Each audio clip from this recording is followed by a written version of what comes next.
that's it. We just want to win for our team. My goodness! And Amy finishes it.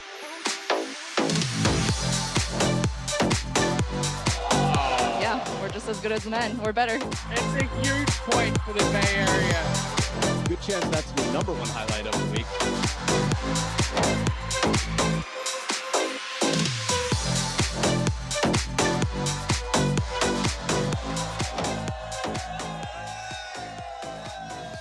Welcome, welcome, welcome. It is time to get down with the Get Down. I'm Ryan Willard, and this is Major League Table Tennis. This is day 2 of week 12 of the last event of the East Coast regular season, and we're in Lawrenceville, New Jersey at Rider College for this MLTT event. Now, we're about to get crazy, and we're with my people, the people of New Jersey. Can I hear you right now, New Jersey? That's what I'm talking about. So we're going to start things off and bring out our umpires. Our first umpire today, please welcome Walter Lamb. And he will be assisted by Jovana Najevic.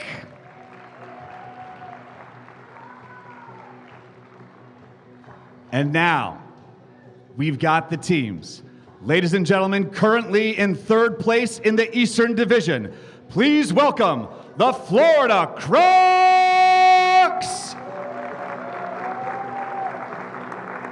That is Daniel Gorak, Mark Duran, Ojo Analapo, Daniel Gonzalez, Matilda Ekholm, and Benjamin Brossier.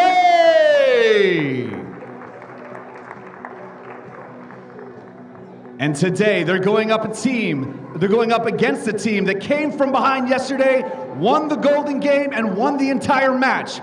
Ladies and gentlemen, please welcome the Chicago Wind!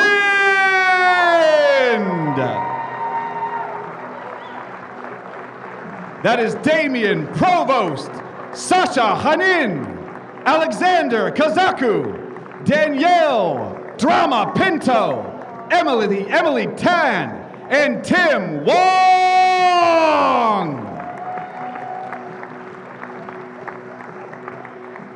We've got some amazing table tennis for you today. Thanks for coming and thanks for tuning in. Let's shake hands and let's get it on.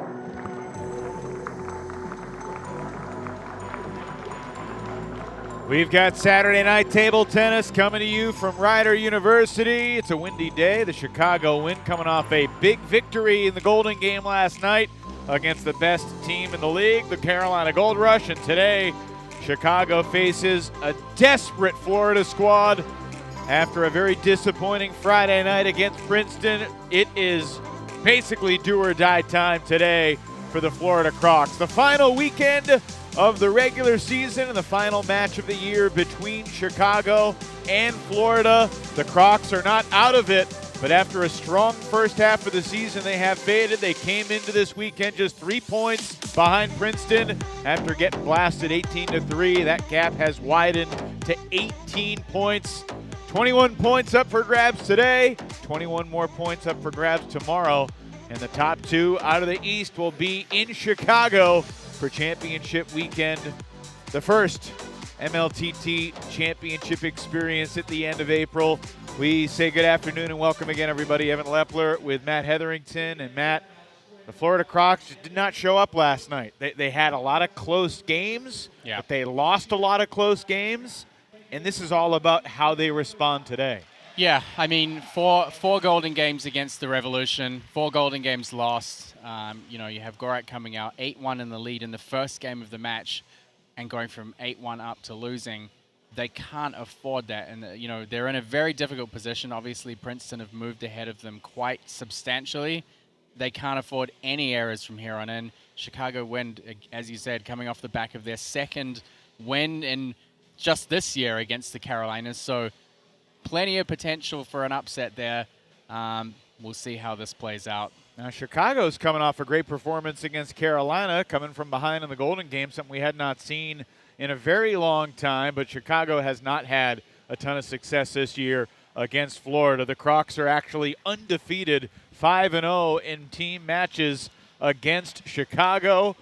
See how the alignment sets for today's competition, beginning with Damian Provost and Daniel Gorak. Just the second meeting of the year between those pair of first-round draft picks.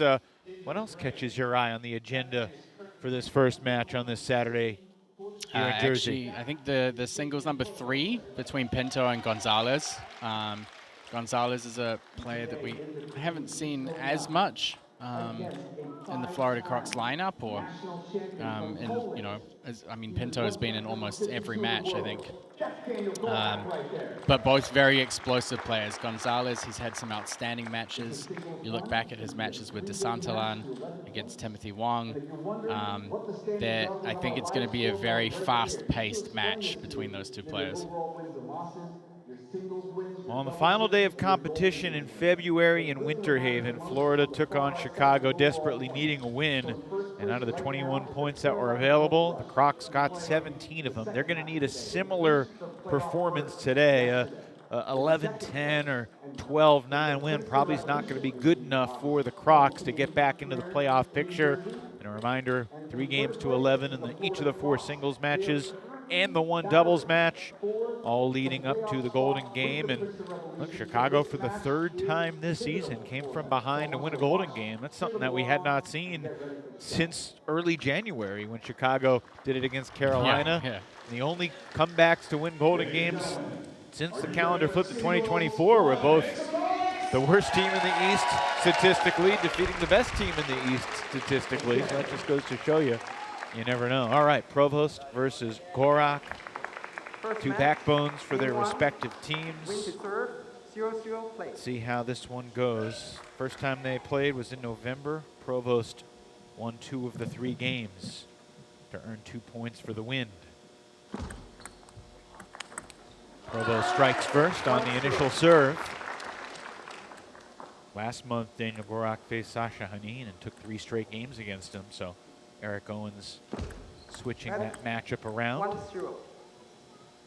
Owens chose Damian to start. Frank Arias had Gorak go against Provost here.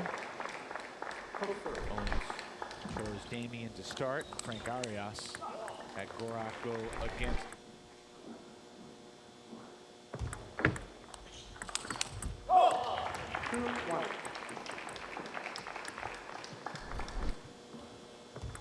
Damian Provost snuck the 3rd game against Enzo Angles yesterday, scoring the last 2 points to win 11-9, taking advantage of a couple of Enzo's mistakes.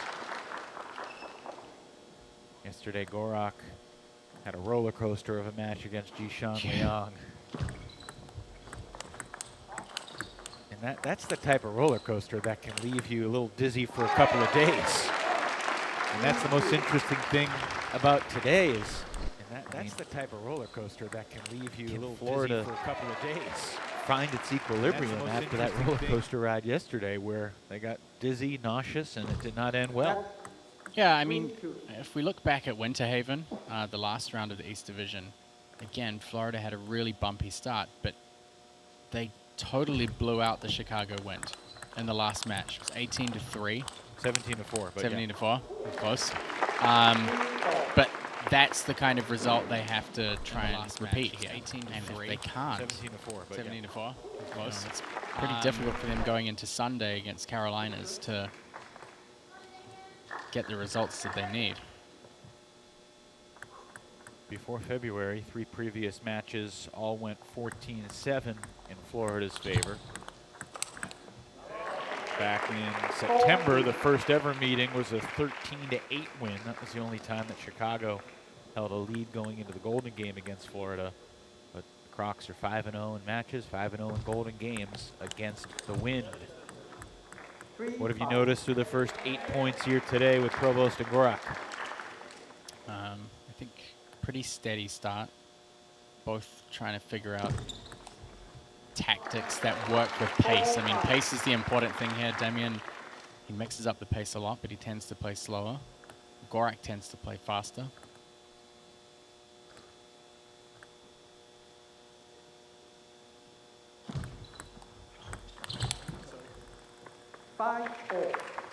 Pretty even start so far, though. Very nice crowd on hand, expecting one of the bigger crowds of the year this Saturday night here in Lawrenceville, New Jersey. 5-6. The fans certainly gave the Revolution a boost last night. Princeton will take on Florida at 7 o'clock. Progress looking solid out there. 7-5 now in this first game. Gorak missing the serve. It hit the net, but then went off the end in the last point.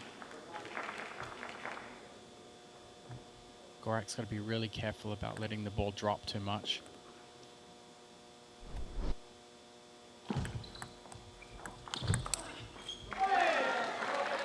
I think Provost is such an awkward player for a lot of these A players, even on the East Coast, to play against. Just the slow, steady pace. But also being left-handed as well. At the angles, there's like a slight curve on the ball when he hits with the forehand. You don't have as much arc on the ball, so it's not bouncing as high. It kind of dips a little bit more.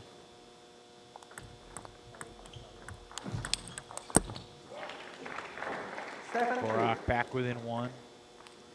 Both these players among the top 10 players in the league entering this weekend in the latest batch of MLTT individual power rankings. Gorak number 7, Provost number 9.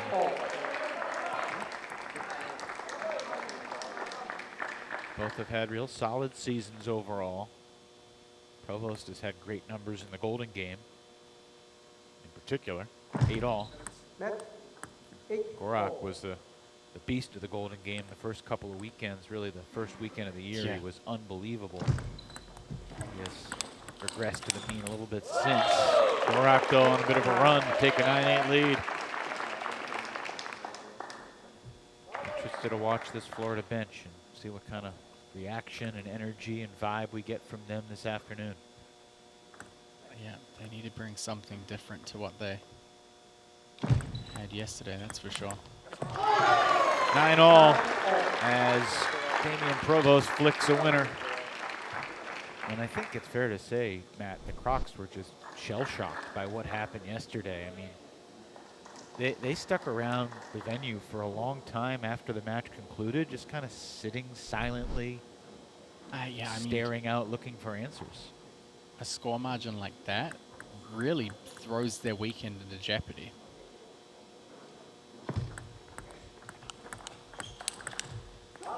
And 9 for Gorak.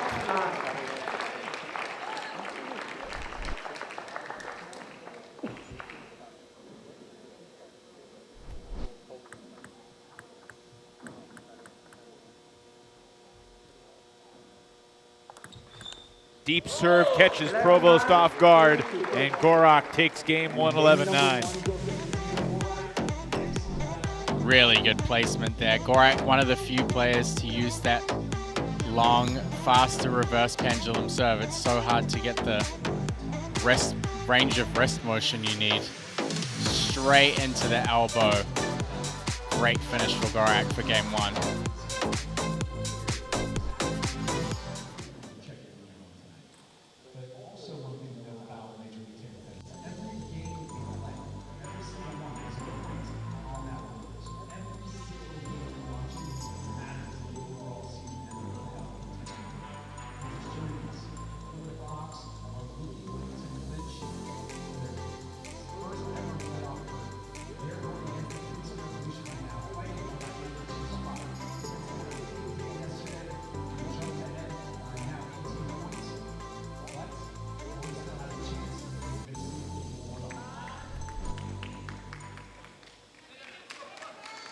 So game 1 goes to the guy that was drafted 2nd in the inaugural MLTT draft, Daniel Gorak out of Poland.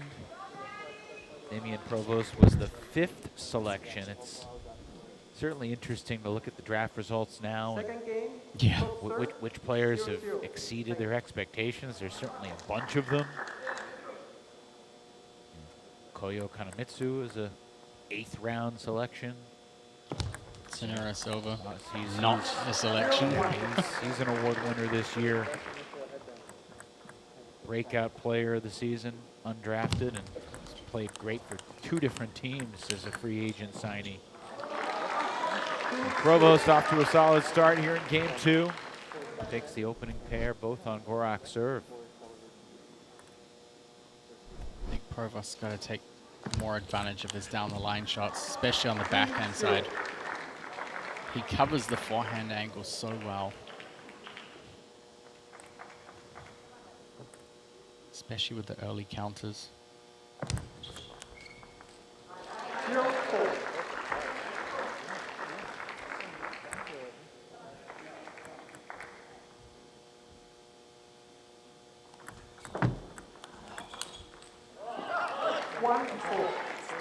So Gorak on the board.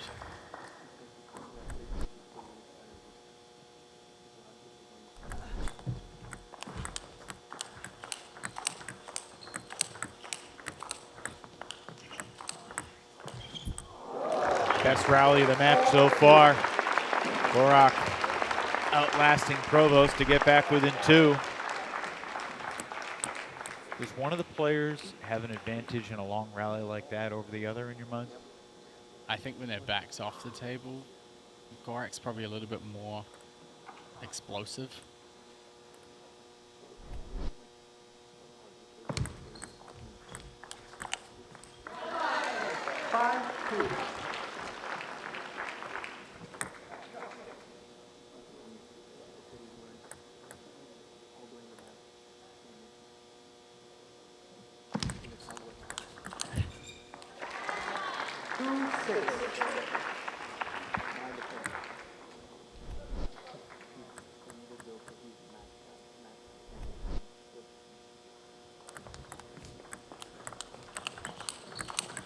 Great stuff from Daniel Gorak there. Yeah, I mean, this is the big difference for him is if he can stay over the table, if he can catch the ball early timing, just not letting it drop. That's textbook stuff from Gorak. I mean, if you let the ball drop under the table against Provost, then you kind of are forced to kick the ball up more.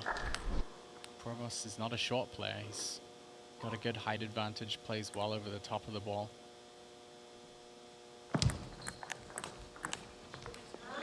There's the backhand down the line from Provost. This is, for left-handers against right-handers, really important.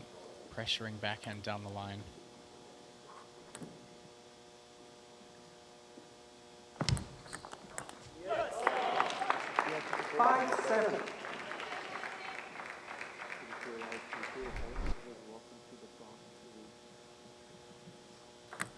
Going back to Gorak's match yesterday against Jishan, he had an 8-1 lead in game number 1. And we're talking about, all right, what can Jishan do to gain some momentum? Thinking about game 2, and then he runs off 10 consecutive points to win 11-8. 6-7. Gorak responds by taking game 2 11-4, but then he's got multiple chances. Unable to finish off Jishan in game 3. Jishan took it on a golden point, 11-10. Deep serves work well so far today for Gorak. Yeah, and he's capitalizing off any soft ball from Provost, whether it's a soft topspin opening or a soft push.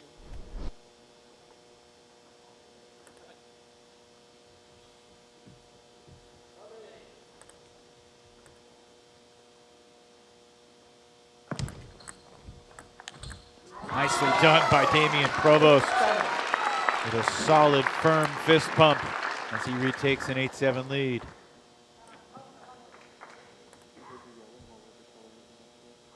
There are more winners than errors in this match. That's what the people like to see.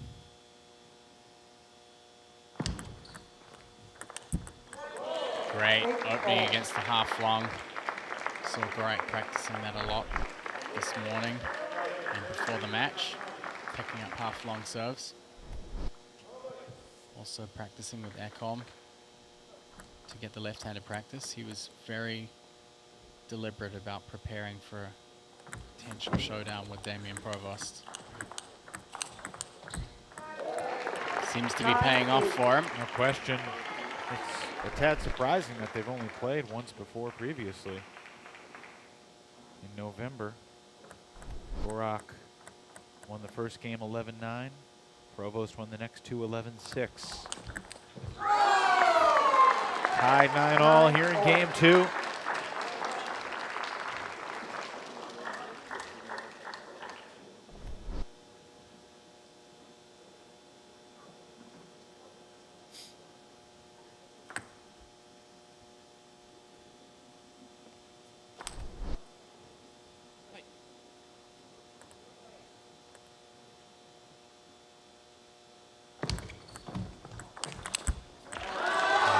Solid opening from Provost.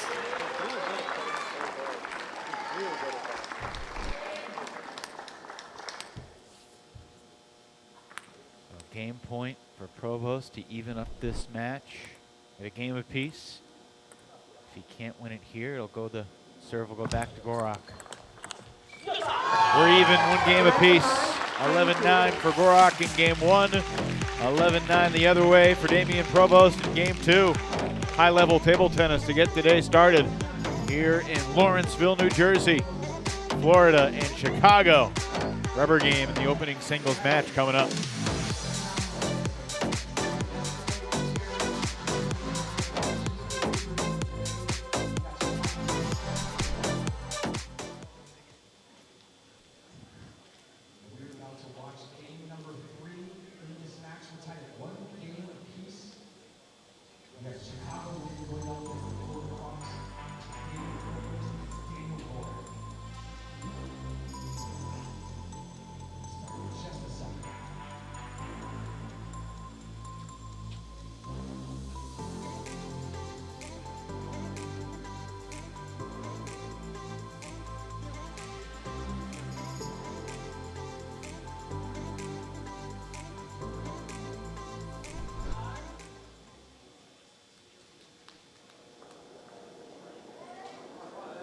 Standings getting updated after every single game with so much on the line.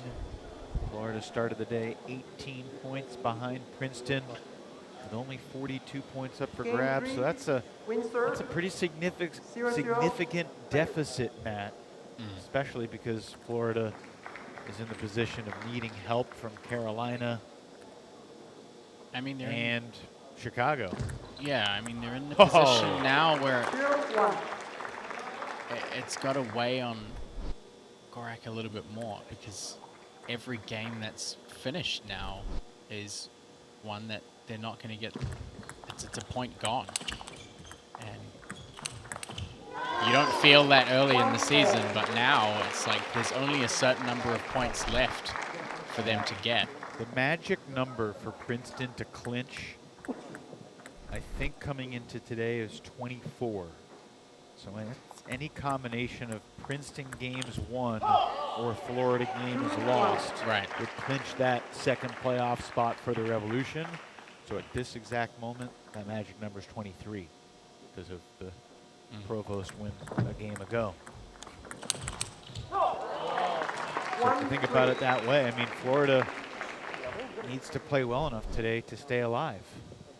And look, Princeton has to deal with Carolina, but the last time Princeton played Carolina, it worked out all right for the Revolution.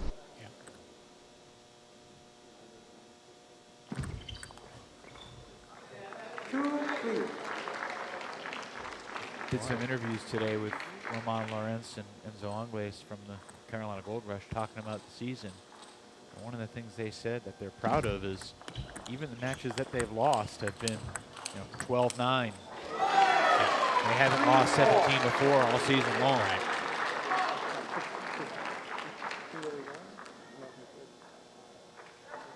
Every single point matters. Every single game matters. Yeah, I mean, I think every other team in the league, East and West, have suffered from inconsistency at some stage, except for the Carolinas.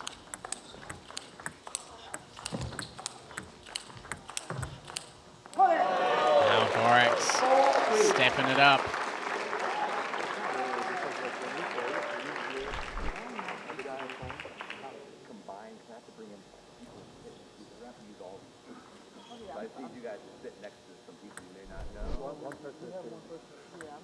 Gorak just looking to the sideline. A couple of spectators.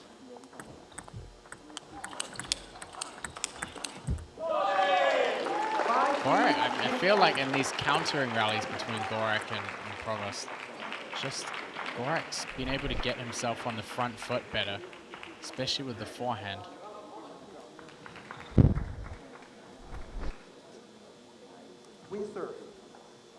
Coming up in second singles, it's a match we have not seen all season.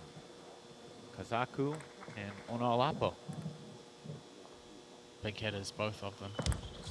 Should be fun. Who's the favorite in that match in your mind? It's a complete split, I think. I mean, Kazaku, I feel like Kazaku can perform with a bit more stability. Ojo's been a little off recently, but if Ojo hits his stride, then he could definitely get the upper hand for sure. Ojo lost 3 straight games to Preshepi yesterday. Kazaku has not played yet this weekend. He was inactive yesterday.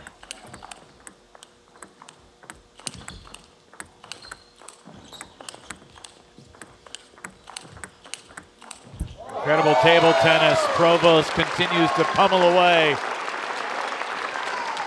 Some great rallies between these two players. 5-6. For a guy that describes his playing style as safe, Provost ripping the ball a little bit here. Really keeping the pressure on Gorak, who sails that one long. 7-5 lead for Provost. If Damien can close this out, this would mimic the previous matchup between these two, with Gorak winning game 1 and then Provost taking games 2 and 3. Definitely seen some more signs of frustration from Gorak. Just dropped his racket after that point on the floor and caught himself kind of giving himself a wake-up slap at the before they switched ends in this game as well.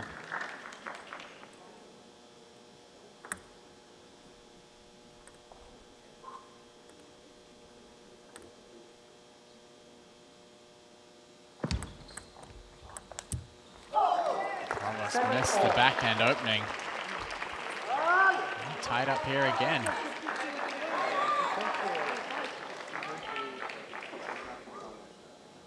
All the way through, this opening singles match has been tight.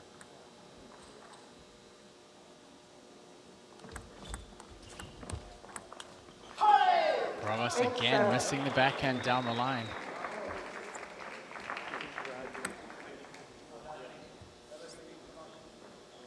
It's a steady stream of spectators really starting to fill out this area. It'll be interesting to see how things look for the 7 p.m. match with Princeton and Carolinas tonight. 7-9.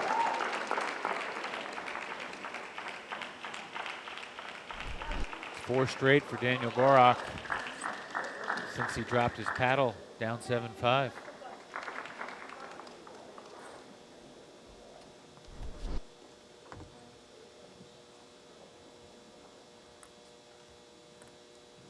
Two huge serves here for Provost.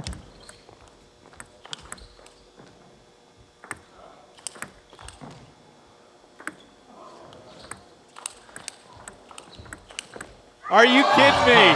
Man. Provost felt like he had the point and felt like Gorak was going to steal it. Look at how early Gorak stepped around on this to get the counter attack in, just to have it swatted away one ball later.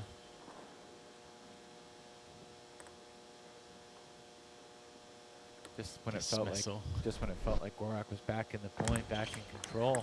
Another deep serve and There's the Provost counter, yeah. 9-all. All 3 games in this match have been tied 9-9.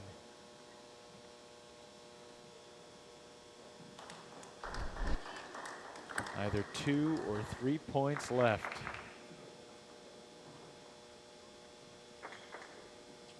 Each player, has won 29 points exactly.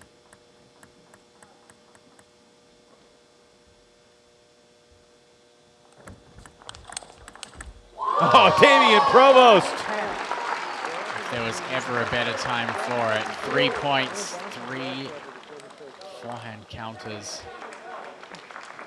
That's about as much power as we'll see Provost use with his forehand. Gorak taking his time, thinking about it. 9 serving 10, game point Provost. And it's into the net.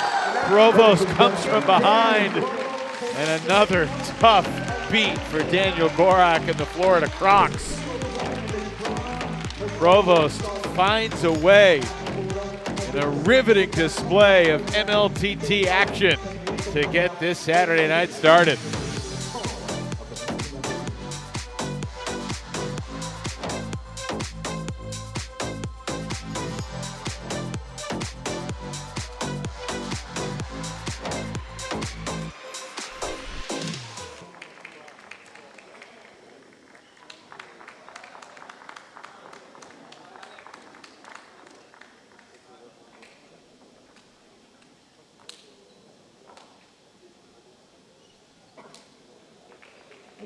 So Chicago takes the 2-1 lead after falling behind 1-0. The magic number for Princeton to clinch drops to 22. Keep tabs on that over the course of the evening. Damian Provost is going to slip that headset on. Damian, congratulations. Really entertaining match. 3 straight games, 11-9. Take us through what's going through your mind throughout the ups and downs, the peaks and valleys of that battle with Daniel. It's really a mixed feeling because he's a very smart player and I really enjoy playing this kind of players. But at the same time, I was very tense because I enjoy, but I know, okay, you enjoy, so it's good if you win. So I was a little bit more nervous. And I was leading the first set, I lost, then he came back. I was leading, he came back the second. I was like, oh no, again. And so it was really a roller coaster match. And I felt every time I was playing 2% less aggressive, I was really done. I had no chance to win any points. So it was really, the goal was pushing myself to do something to be very aggressive, because if he has time, he's so smart. And I will never have time to reset, to adjust myself. So I think it was really the key, and for him as well. I got probably a little more lucky at the end. In the last game, obviously, very close, but you made some pretty decisive moves towards the end. You'd had a lot of cross-court rallies with him playing from step around forehand. Mm-hmm. What was in your head deciding, let's get the ball down the line, let's get the ball out to the forehand? So it was in my mind the whole match. but same when you're a little more tense, you play where you feel the best. Right. And at 9-7, he came back and from the high ball, and I said, okay, like I need to change something. And if I don't do it, I have no chance to win any points. So it worked. I could have missed them. It was on the table, so I got a little lucky probably, but I'm very happy it ended up like this. Damian, congrats. Thank you for your time. Thank you. Catch your breath. We'll see you in the doubles. Yeah. Thank you. Thanks, Damian.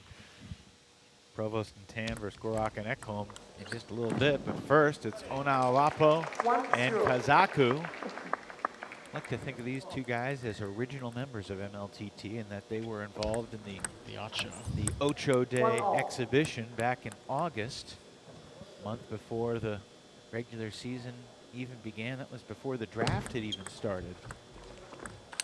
Oh, Ocho Onaolapo showing what he's capable of with that swing. Yeah, I mean, this is the equivalent of both teams bringing out the muscle. Kazaku and Ojo Onaolapo, big hitters off both wings. So much power in their shots. I think we're going to see a lot of short play in particular. Very risky playing half long to either player. Unless they can cut it really close to the edges of the table.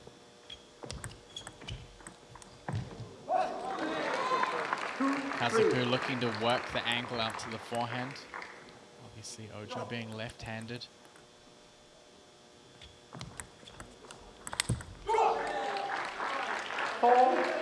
Kazaku is a 4th-round draft pick of the Chicago Wind. Ojo Onalapo has a case that he might be the best 7th-round selection that any team made in the 7th of the 8 rounds in the draft. And I think it was pretty quickly. I remember talking to Frank Arias, the coach of the Crocs, in September, October. You know, Ojo's your 7th pick. Is he going to be among your 5 or 6 players more often than not? Frank's like, yeah, he's played himself into our lineup. Yeah. Didn't take long.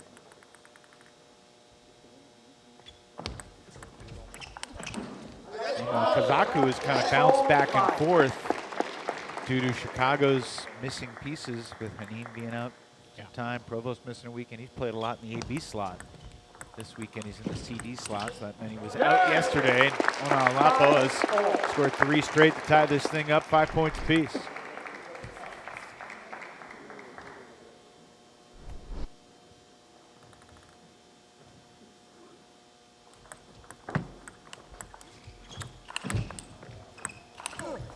Great stuff from Kazaku. He caught Ojo off guard going down the line to the backhand early in the point.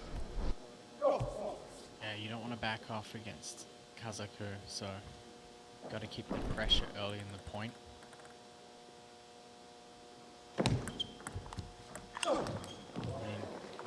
Went for it. Yeah, I mean, Hold it. he has such wild attacks.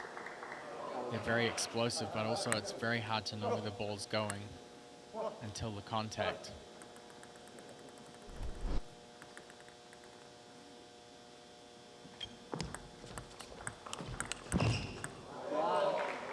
Seven, 6.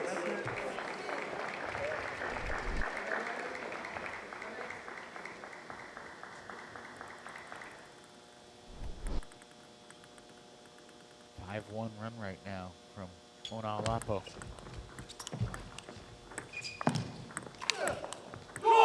Too good from Kazaku. As you said earlier, when he gets Ojo put off the table, there's not much the Nigerian can do. Yeah, I mean, smart play from Kazaku as well. He just guided the ball back over to the backhand corner. Set himself up with Ojo backed off the backhand corner. 7-all. A good serve 8-7 from the Romanian. The ironic thing, I mean, you have 2 players that play with so much power, but what will determine the victor in this match is when they choose to play soft. 7-9. You can't play fast and hard all the time. You know, almost no player in the world is capable of doing it, especially in a pretty even match. So figuring out when to play soft and steady or controlled is really important here. I mean, that was a good example there. Kazaku, he could have just blocked out a wide angle to the forehand.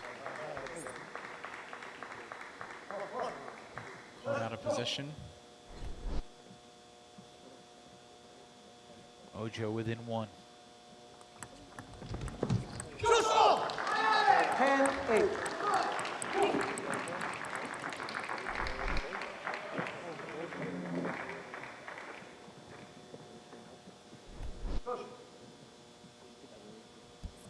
Game points for Kazaku on his serve.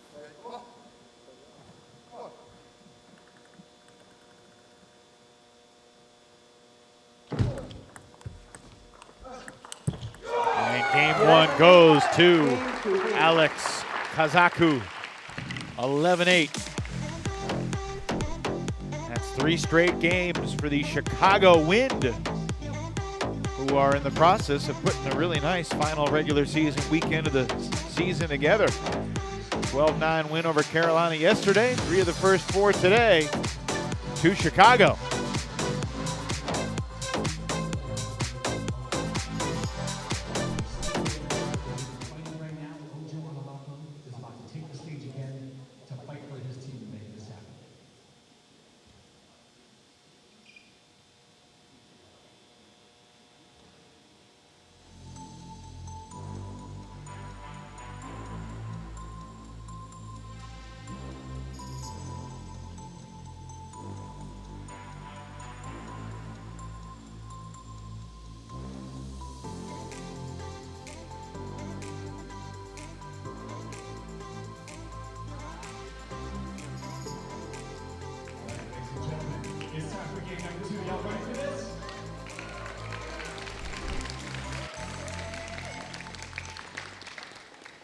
Hard to believe that this is Kazaku's first time facing Ojo in a singles match in MLTT. Win serve.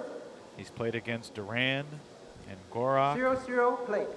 and also Daniel Gonzalez and Michelle Levinsky in singles matches earlier this year in battles against the Crocs. Oh, that's nicely done by Ona Lapo, and Kazaku was a little too cautious and left the door open. Again, that's what Ojo can do. Yeah, they've kind of avoided each other by means of switching positions on the team.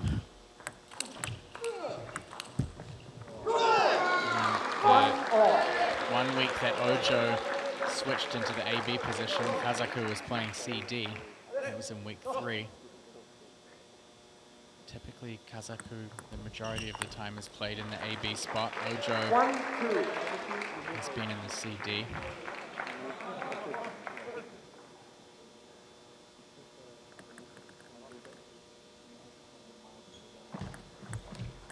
Oh. 3-1. Ojo caught with his feet in cement there.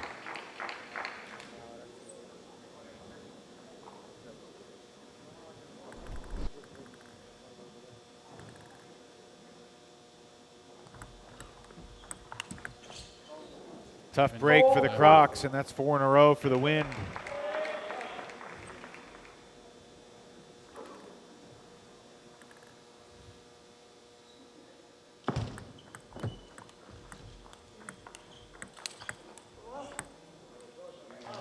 Kazaku gave up the table a bit quickly in that point.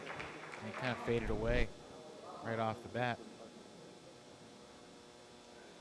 Gotta keep the pressure on. You don't want to give Ojo any room to build confidence or start swinging more. It's going to cause you a whole world of problems. What makes this Ojo serve difficult to handle? It's very plain. A lot of the time there's not much rotation on it, but usually there's kind of just enough no spin that if you try and push the ball short, it will pop up. But enough backspin that it's problematic to try and flick.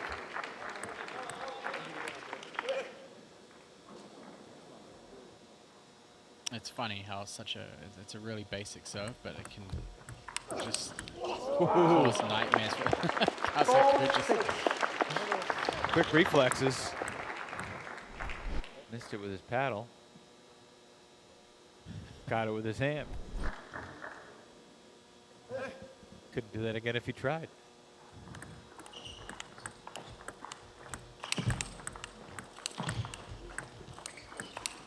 Kazaku looking for that inside-out angle. This is what I was talking about with Ojo starting to build confidence. I think we've seen him be the more aggressive player so far in the second game, especially on this comeback from Kazaku's great start.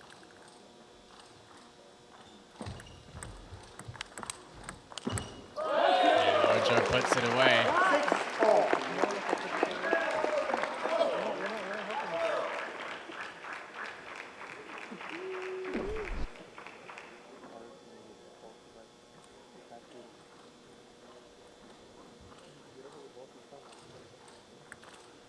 You can see how much Kazaku ends up backed off the table.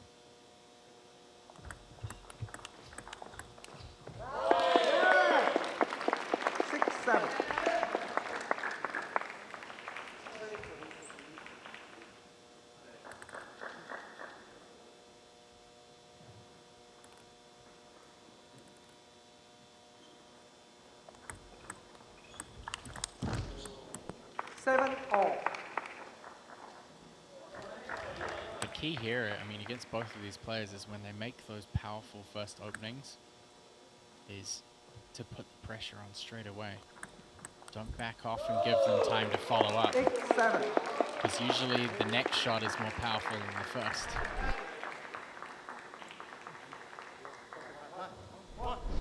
Ona Lapo has surged into the lead here in game 2. Like that, we're even again.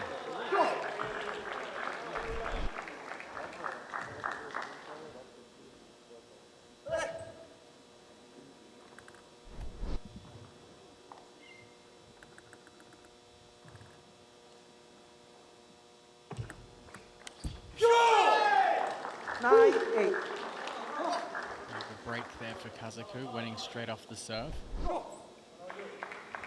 This time he did go half long.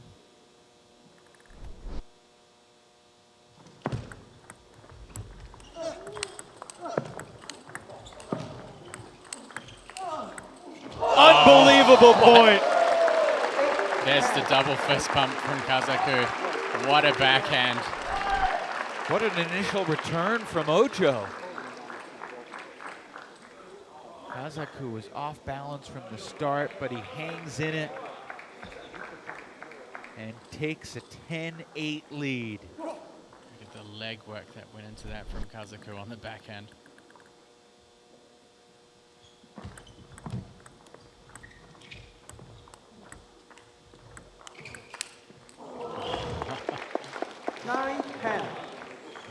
Fans are enjoying this match, Matt. A lot of oohs and ahs. Kazaku threw in a little bit of a Duran action with the chop. Ojo trying to fight off another game point. Kazaku makes it 2 in a row. That's 5 straight games to start this team battle that have all been decided by 3 points or fewer. Kazaku ekes out another narrow victory over Ojo Onaolapo, and Chicago in front 4-1 on the team tally.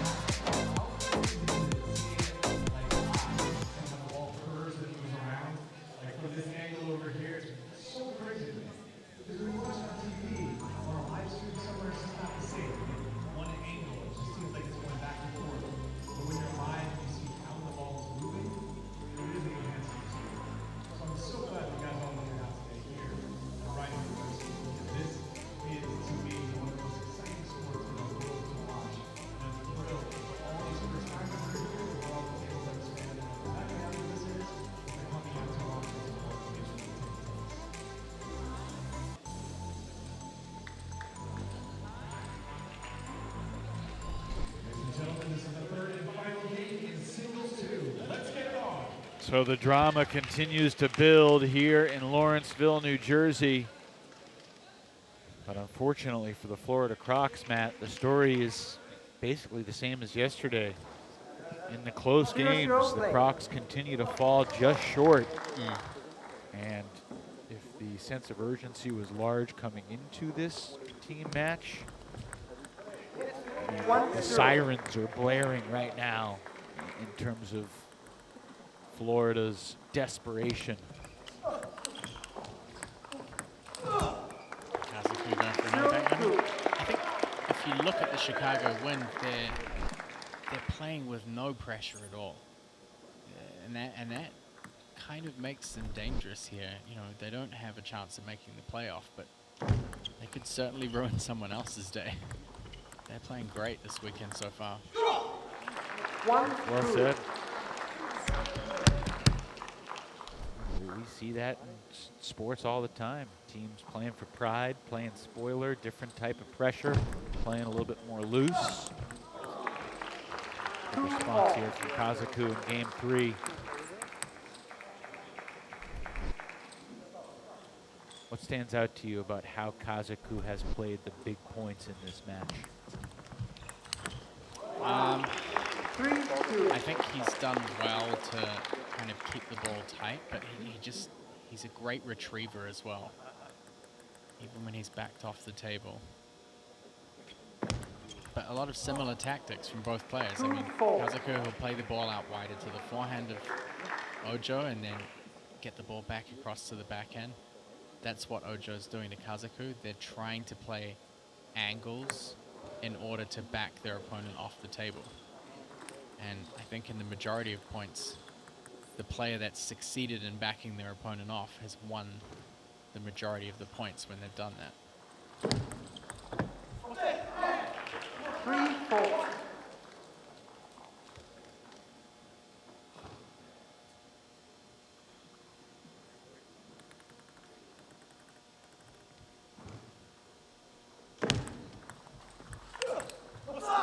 Nice catch by the umpire. Ivana Kejnovic with the quick hands. And Ojo saying something about maybe the ball toss. Does he have a point about Kazaku's ball toss, which is kind of going backwards away from the table a little bit? Yes, but it's always interesting to see players. I don't think Kazaku's serve has changed throughout the match, but when you get into a tight situation, then it's brought up. It's a lot of the time in a tight point of the game, and does it mentally help Ojo? I think probably it might hinder him a little bit if he's thinking about it now.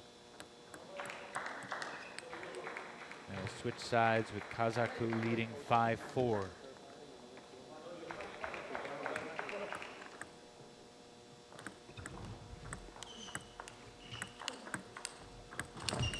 Oh, that caught the edge. And we're even 5 points apiece. You can see Ojo deliberately slowing things down. As soon as he got the upper hand in the rally, he didn't want to overplay too much.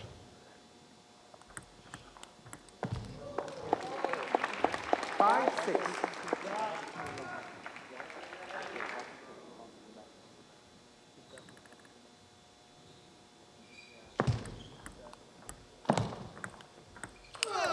Oh, that's Huge ridiculous. backhand. Just sat up for a split second too long, and Kazaku did not miss. Backhanded missile from Kazaku.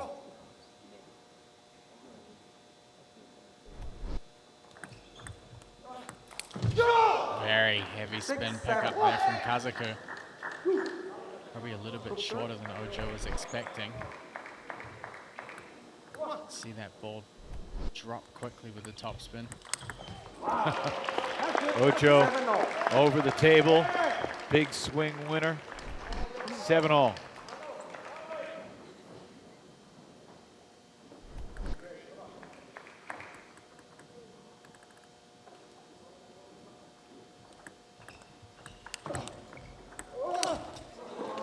Kazaku misses a big opportunity there.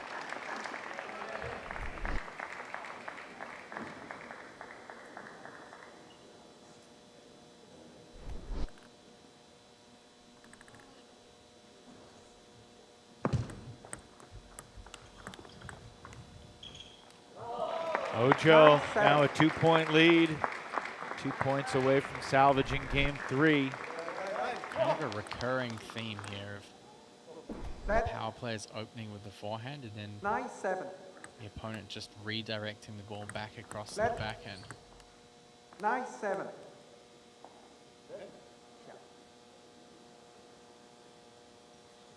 Umpire called a let. Didn't look like either player thought it was a let, but it obviously is now as they stop the point, and Ojo 10-7. a quick point right there.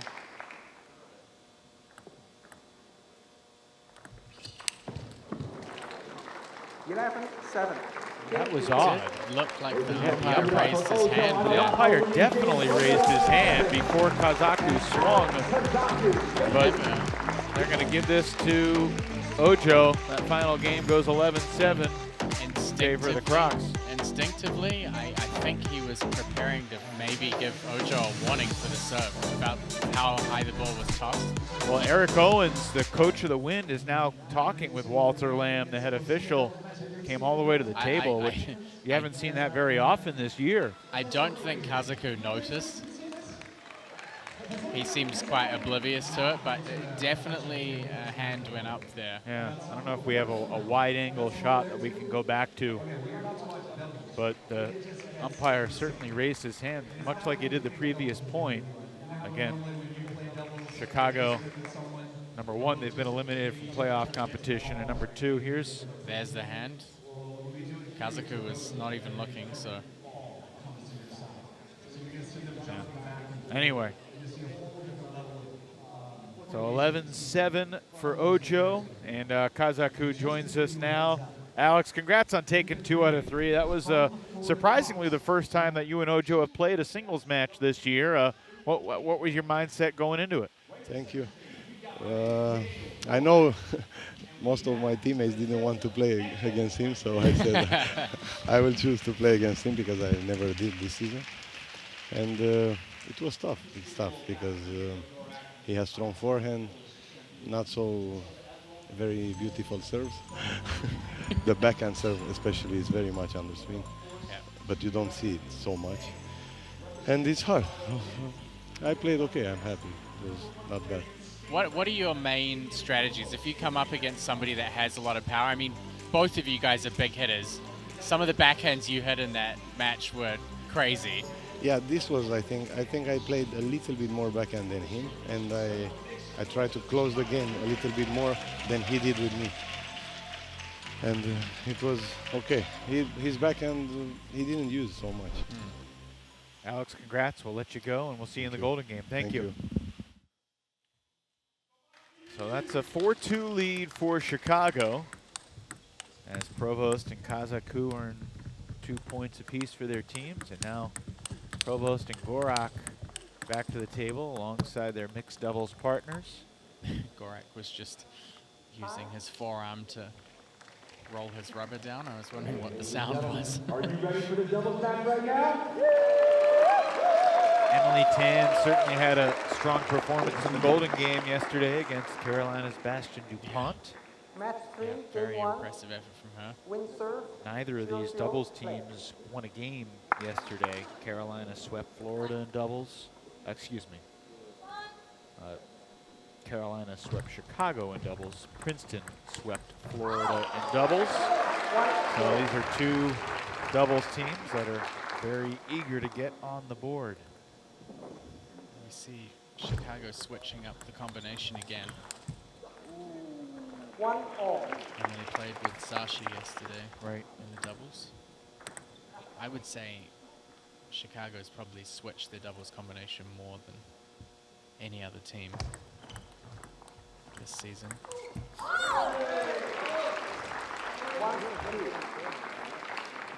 Which is not ideal. No. We want to have that continuity, so you build the chemistry, the flow, the rhythm. Yeah, the teams that we've seen that have played with each other for longer have certainly performed better as the season has gone on.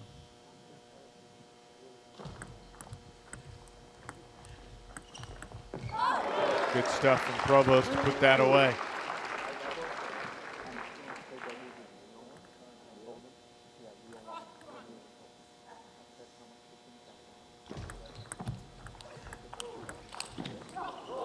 Gets the counter in. Provost ends up on the floor. It's a good pickup from Emily Tan on that ball. But Aircom got on top of that.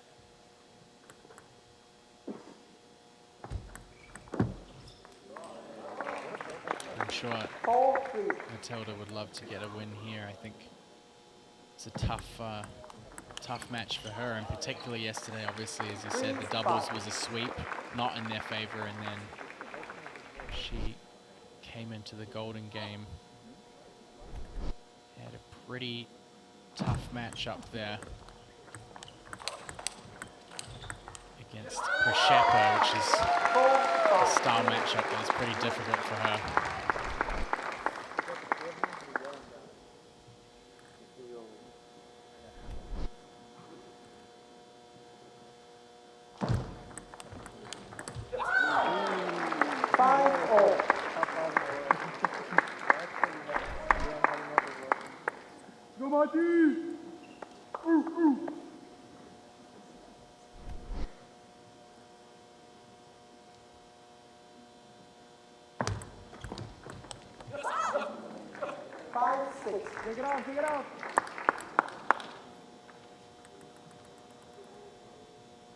3 straight for Chicago. And now a 2-point lead for the Wind.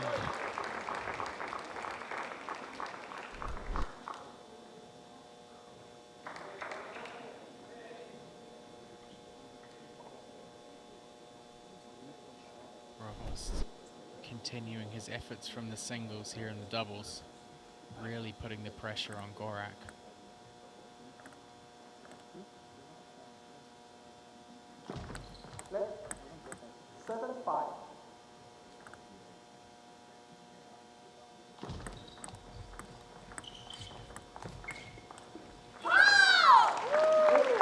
Again, you see in that situation when Gorak lets the ball drop almost below the table height, it's tough to control the trajectory on it. What a shot from Ekholm. Just twisted a racket completely over the top of the ball there. Big serve, Dan.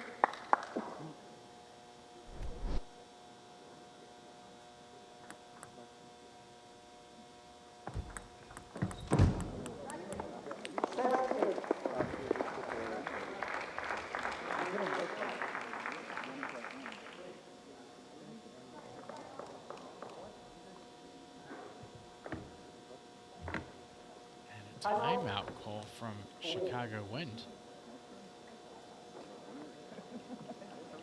Relax, relax. You guys are doing great. So I just got to tell you a little something about him. Can affect us.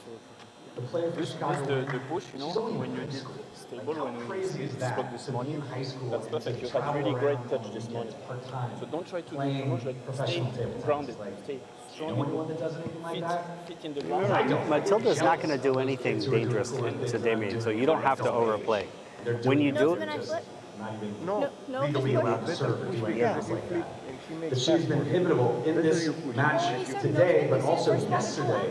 She came through in the clutch in the golden game. If you get the opportunity to attack, every time you attack to Matilda's middle, she has had no answer. Their opponent. So, but if we don't feed them too much because we are not leading, we are dominating. It's even more important. Look at his hand. Focus only at his hand when you're trying to focus on the receiver. On the flat one, he never puts so much speed. I mean, you'll see it if it's dead, okay? And then just touch right, it. Just try to go. Yeah. Then I think Matilda is not playing fast, so I will relax. It's almost as if Damien just wanted a timeout to relace his Let me hear that again. You guys ready for this to come back right now? There's a lot of information relayed there on the bench, particularly on the serve return from Emily Tam. They're trying to get her to kind of cut the ball more against the no-spin serves from Gorak. And she does, and it did set up quite well, but not able to capitalize. It was a good serve return. Provost got the counter.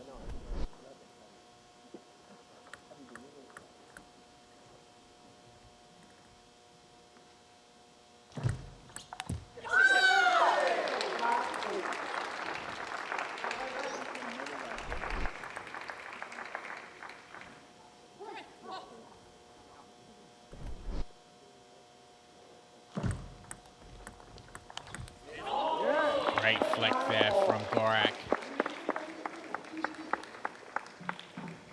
Frustration from Provost. 9 points each. Remember, Florida Crocs, they can't really afford to lose too many more games here if they want to maintain a chance at making the playoff.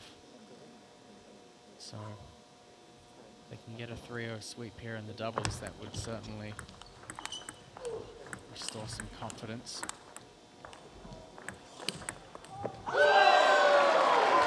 $10-9 for the Wind. As Emily Tan unleashes a roar.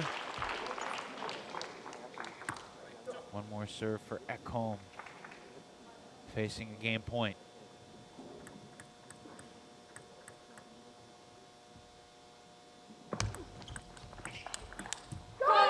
10-all.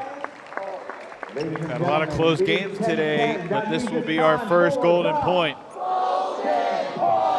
what I'm talking about.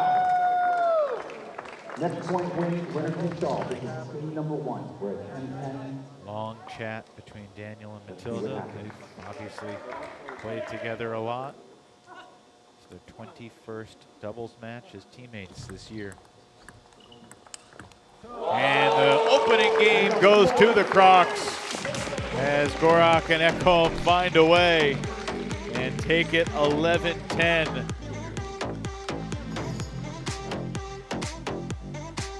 All of a sudden, Florida's back within 1 on the team tally, 4 points to 3.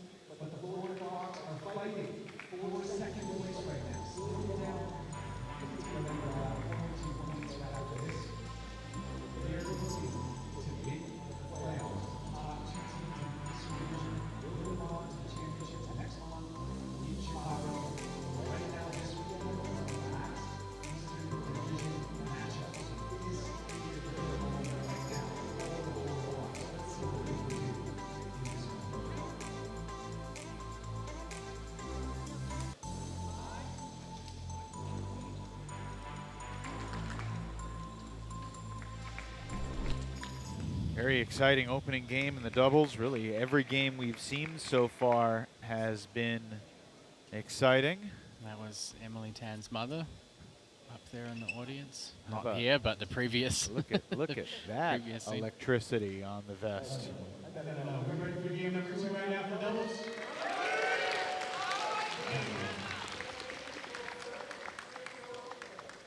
I don't think too many folks in here are going to be rooting for Carolina later today. Can't imagine why. Go, big catch serve.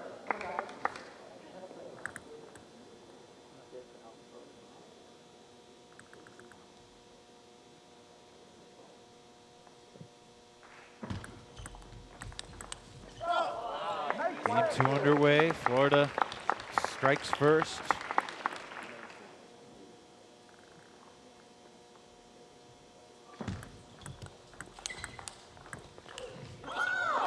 Do you think either side's going to gain an edge here in this doubles match, or is it going to be tight and come down to a few key points? I think it's going to be pretty tight. I don't see either team really outperforming the other. It's a pretty gritty match.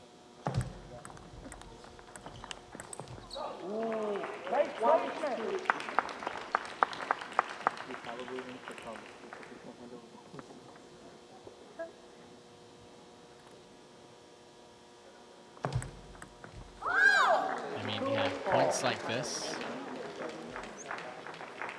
it's kind of, there are not very many good-looking points. There's a lot of tactical, strong placements. This is one of the things that it's like can be very hard to appreciate in table tennis. It's hard for people to appreciate how a short rally is constructed. You know, if you see somebody serve and push deep right into the corner and get a perfect placement, for someone who hasn't seen table tennis before, all they see is a serve and a return, and then the point's over. So I think we're going to see a lot of points like that.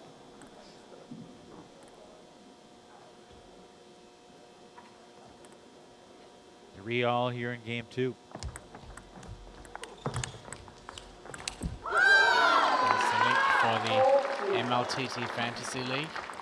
We're eagerly awaiting to see if Sean O'Neill makes an appearance in the top 50 this week. Hasn't happened yet.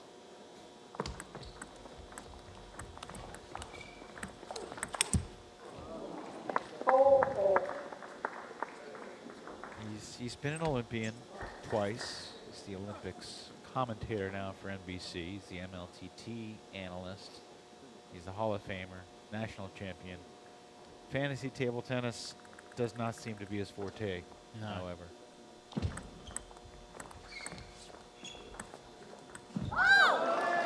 What was that? Slow, just slow pace. These are the kind of point, when I said that not many of the points were going to be kind of good looking, this is what I was talking about, you know. Beauty is in the eye of the beholder, man. Yeah, I mean, it's Brad Gilbert. It's winning ugly, basically. It's a mental battle and a tactical battle, and basically whatever it takes to get one team over the line. Listen to a podcast, Andy Roddick and Brad Gilbert this past week. They talked about winning ugly. It's a great, brilliant book. Yeah? Yeah. I mean, all tennis references, but honestly, for table tennis players, it's great to read. I read it. I actually had it recommended to me by a tennis player before the first time that I played national team trials, and I read it, and so helpful. What were the biggest takeaways? That you don't have to play pretty. You just, whatever you have. I mean, the way that I play is far from good looking. Like, winning ugly is kind of me personified. So, very relatable, I think. So this doubles match is right up your alley, is what you're saying? Yeah. Yeah, I'd be right into it.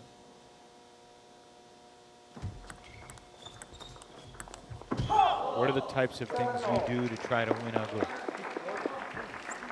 I mean, a lot of it's unorthodox shots, or, you know, in table tennis, it's big rallies look great. Impressive shots look great. But that's not how the majority of points are won.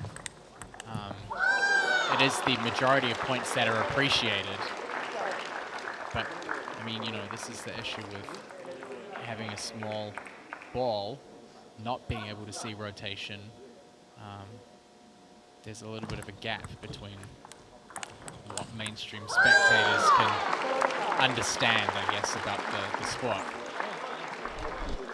Well, that was a good-looking point from Damian Provost. Big backhand down the line.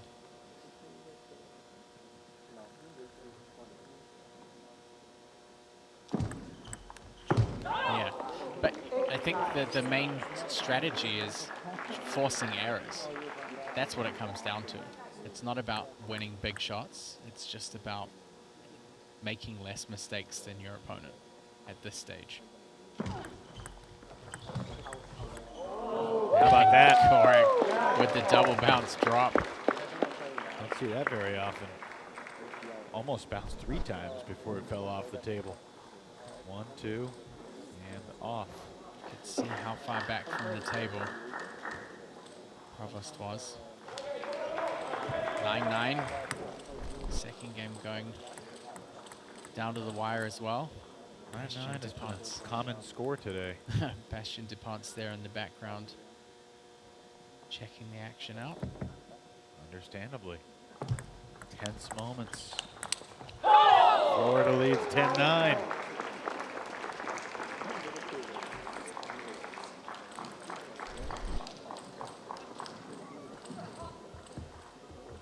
Great backhand from Ekholm there.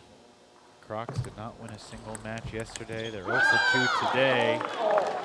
1 point away from winning a match here, but for the second straight game, golden point.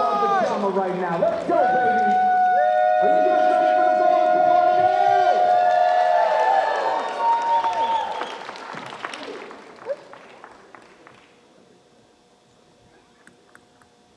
the Gorak serves at 10-all.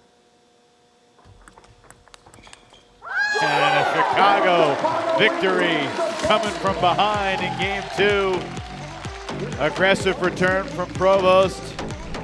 Ekholm gives Damian a little pat on the back as they walk back to their benches.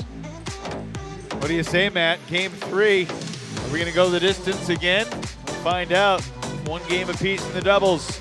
5-3 for Chicago overall. Is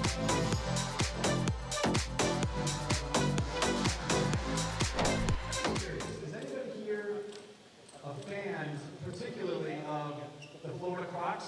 Can you make some noise if you love the Florida Crocs? Got some Crocs fans? Is anybody here a fan of the Chicago Winds? Okay, I like that. Did anyone come from Chicago? Okay, I was gonna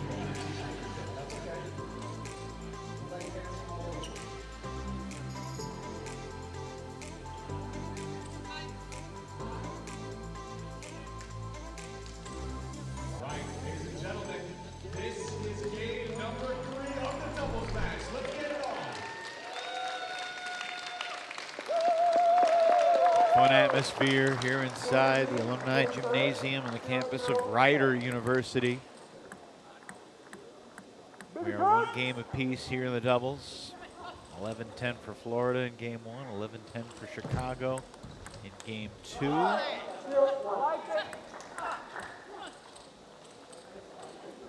mean, I know it's such small margins, but what, if anything, do you think will be the difference here in game three? Just consistency. Consistency. I mean, both teams know that their opposition team is making it as difficult as possible for them. There's so much going on. There's a lot of short balls, a lot of pressure into the corners with the longer shots, and then just steadiness. And you can see, like, both teams just trying a lot of different things to gain some advantage.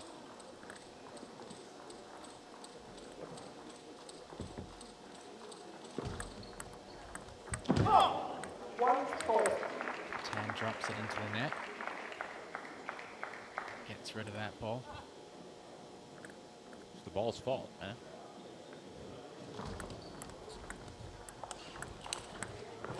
Damian Provost falling down on that forehand winner. Ekholm made a really solid backhand opening there. It's, I mean, you can't really plan for that. It's not what you'd expect from Provost at all.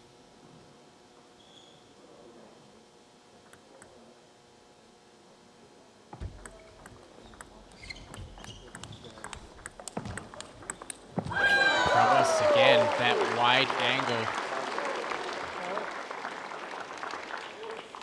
Out to Gorak's backhand. Not Gorak's forehand, Ekholm's backhand.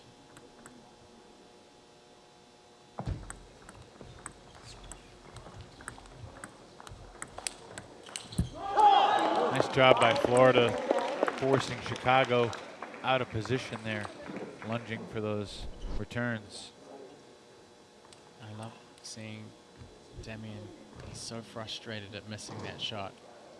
And then Emily just kind of gives him a reassuring smile.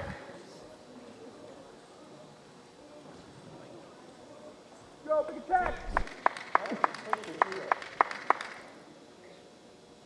Only a 22-year age difference between those Chicago partners.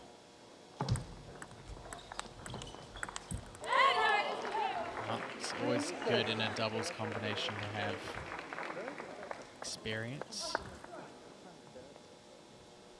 especially when you have younger youth players from the US. Ekholm just swats that ball away. 7-3 lead for Florida here in game three.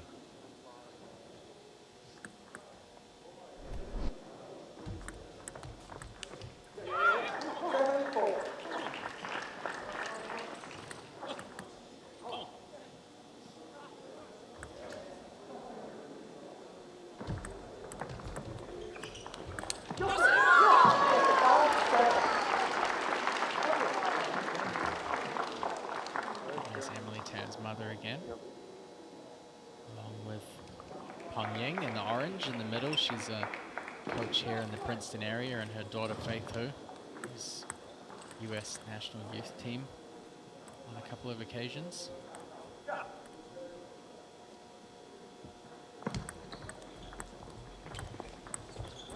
So when you say you could pick someone out of the crowd to come play professionally, some of those players in the crowd probably could step on the table and do pretty well. I think throughout MLTT, there's definitely been a lot of players that have showed up to watch their friends and to support the event. And yeah, definitely some of them could step onto the table and potentially cause some upsets.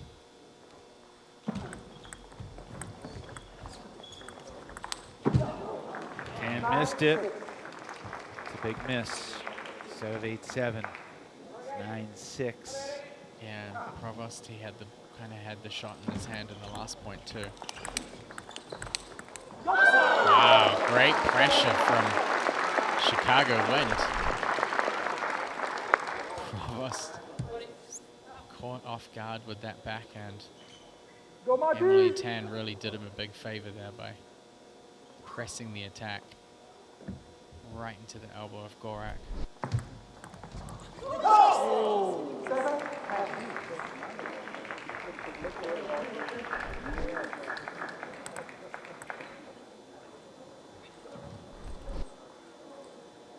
Game point.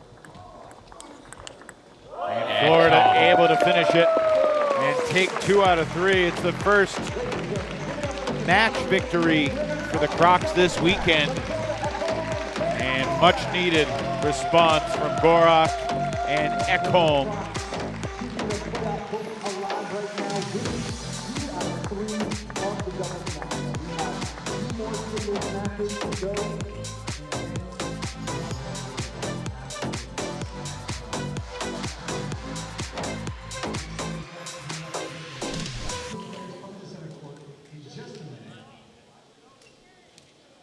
Damian Provost got 2 points in the singles against Gorak, 1 point in the doubles.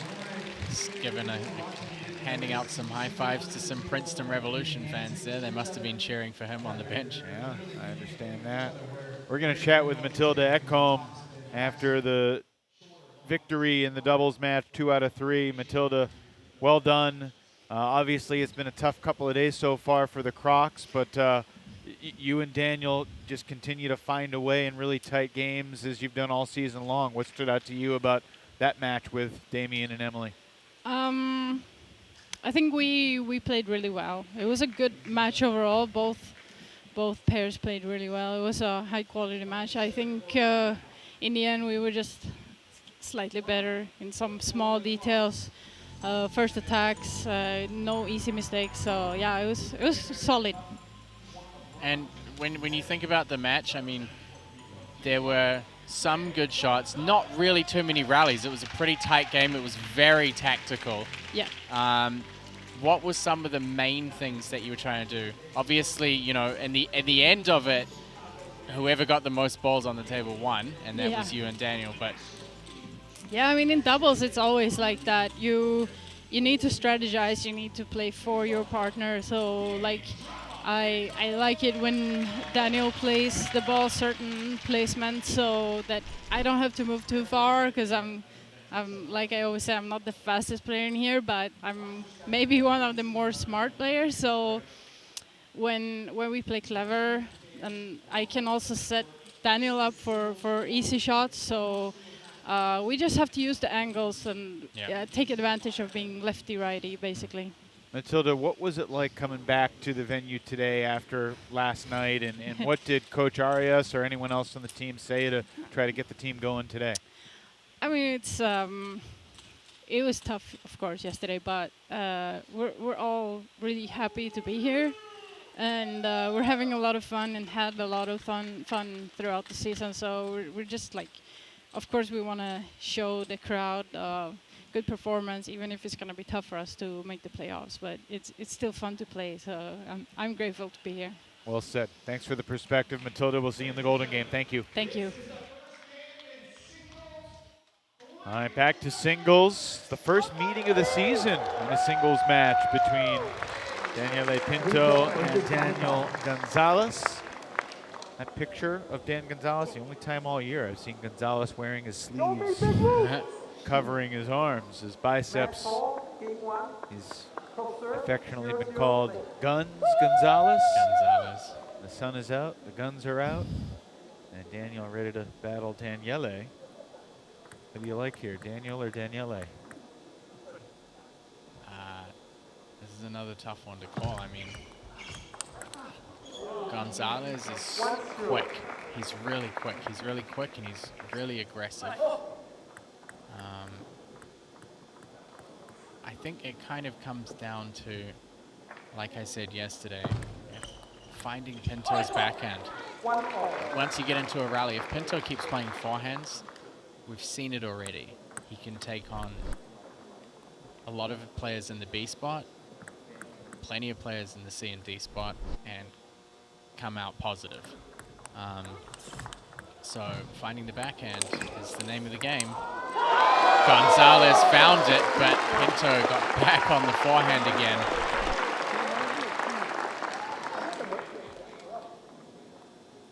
Don't know if there was a little 360 spin in there or not. It's way out of position on that backhand ball. How about that? Gigantic swings from Pinto. You could hear the grunts, and yet final shot sails wide, and Gonzalez back even, 2 points apiece.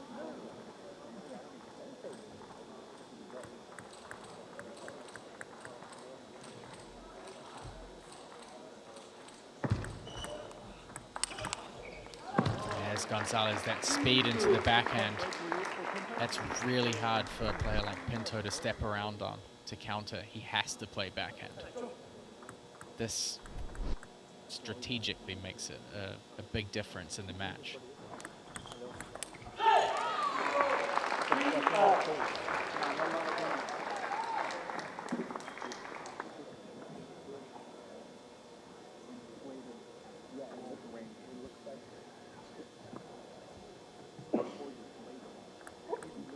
Daniele in yesterday's match won 2 out of 3 games against Bastien Dupont.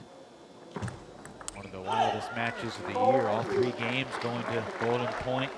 Daniele won the first and second games, 11-10. Bastien took the third.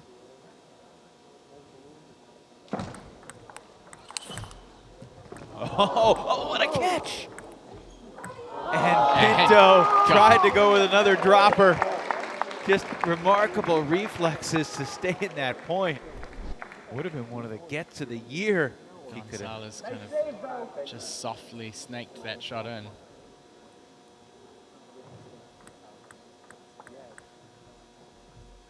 Just enough deviation to make life difficult.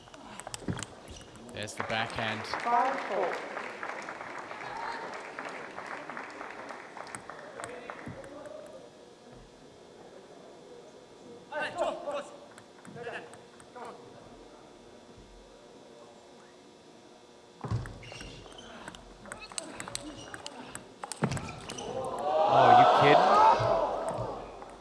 Going. And it catches the net. Gonzalez wins another tough point.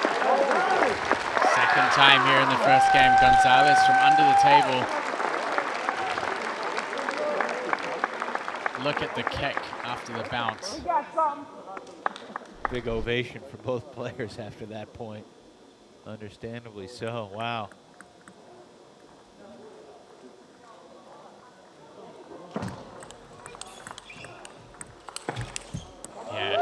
See the tactics coming in here from Gonzalez. He feeds the ball out to Daniele's forehand, lets him play with pace, and then uses that pace to get the ball quickly to his backhand. And then once he gets the softer backhand, it's in with the forehand attack from Gonzalez.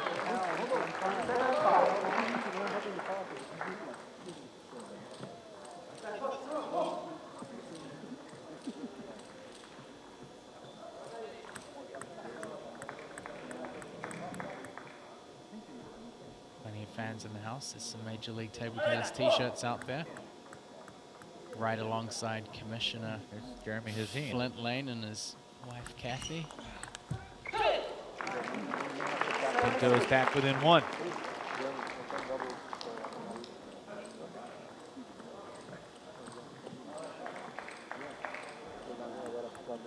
Both these guys sporting headbands, but Daniele's headband hiding around much of his head.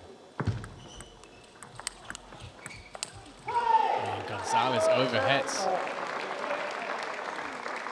We're even 7-all in this opening game. Third singles match. Florida taking 2 out of 3 points in the doubles. Has the Crocs back within 1. And the kick serve from Pinto pays dividends.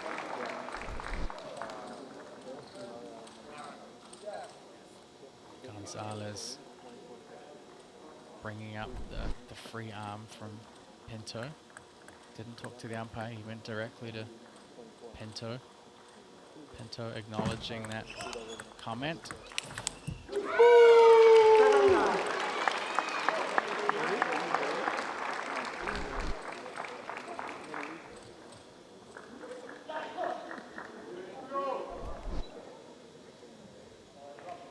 Strong comeback from Daniele. Gonzalez needs these serves. Slow, steady backhand down the line from Gonzalez. Pinto's really stepped it up.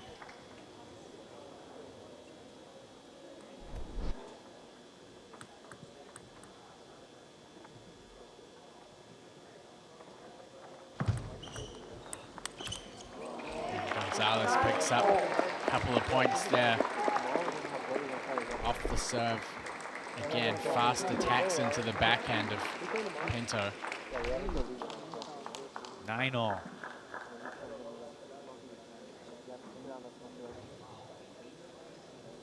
Each of the first 10 games in this match have all been decided by 4 points or fewer.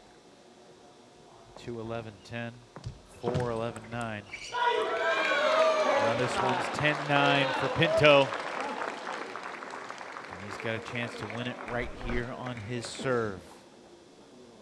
Certainly he wants to do, considering Gonzalez looked pretty good on the last 2 points on Gonzalez's serve.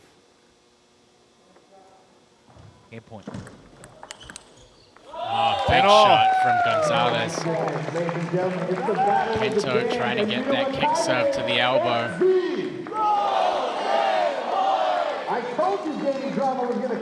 This topspin kick on the ball, it can be really hard to play a big shot. So Gonzalez made some great adjustments there.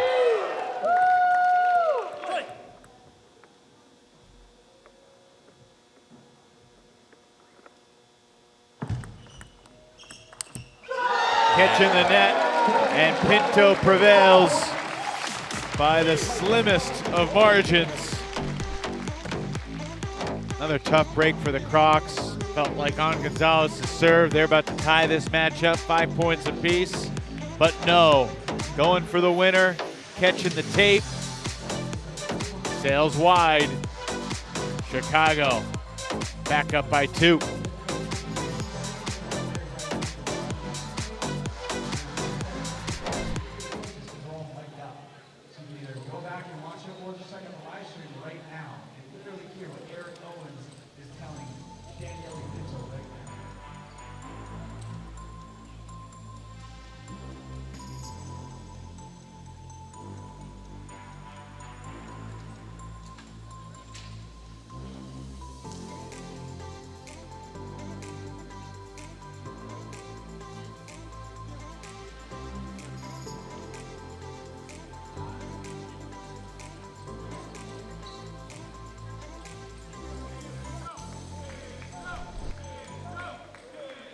So Daniele is having one wild weekend. He's 3-1 in singles games. He's played 4 golden points. Every single game he's played so far, Matt, has gone the distance. For the season now, Daniele is sitting at 28-15 in singles, and this is after he started 1-5. He was 27-10 since the slow start to the season. It's really been a revelation for Chicago.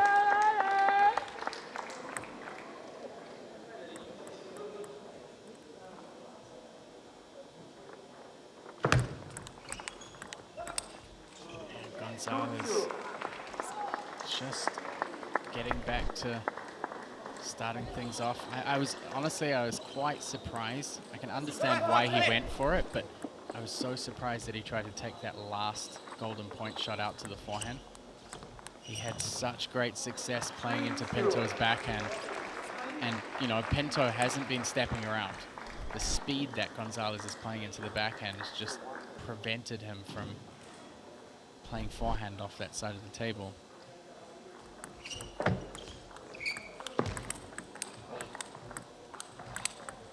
4 straight for Gonzalez to start game 2.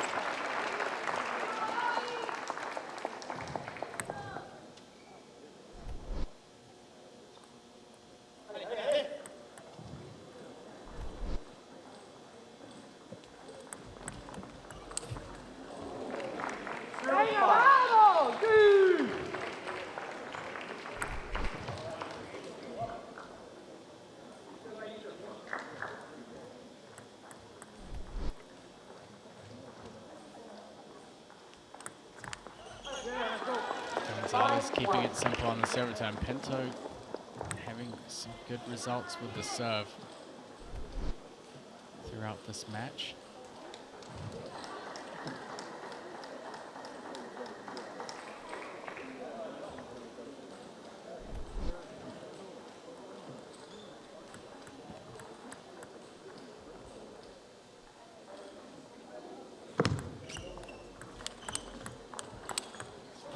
This time, Pinto steps it up on the backhand pressure.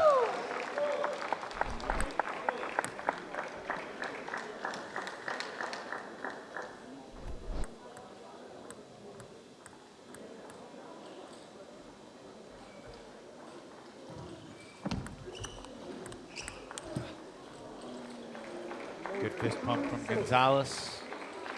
Yeah, there was, but I'm looking at the Crocs bench and I'm just not seeing much from them. Again. Yeah, it's a little strange.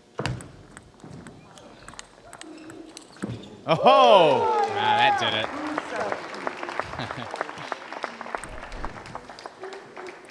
You know, it's a shot worth appreciating when Matilda Ekholm's up on her feet for it.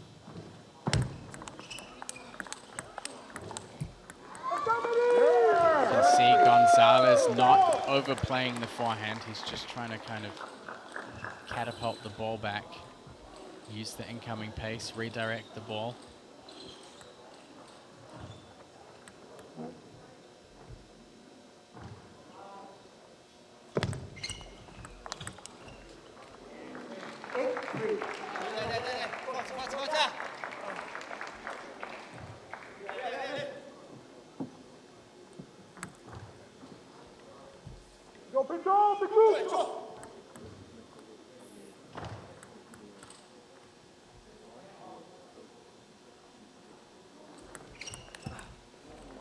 Right now, Gonzalez is really got himself in a good position here in the second game. I'm sure given how well he's played here in the second, he'll be kicking himself even more about that golden point right in the first. Pinto. This time he has time, steps around. This is a, I don't want to play a long point here type shot.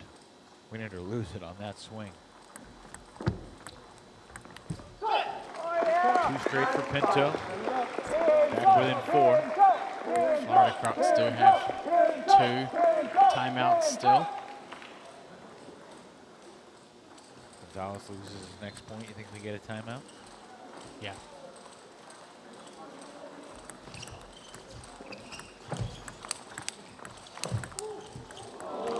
We'll never know. Probably better that way.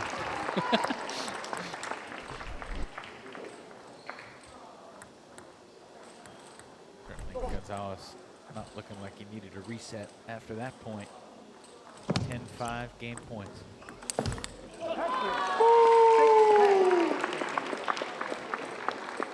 Pinto, any forehand that he makes contact with is always really solid.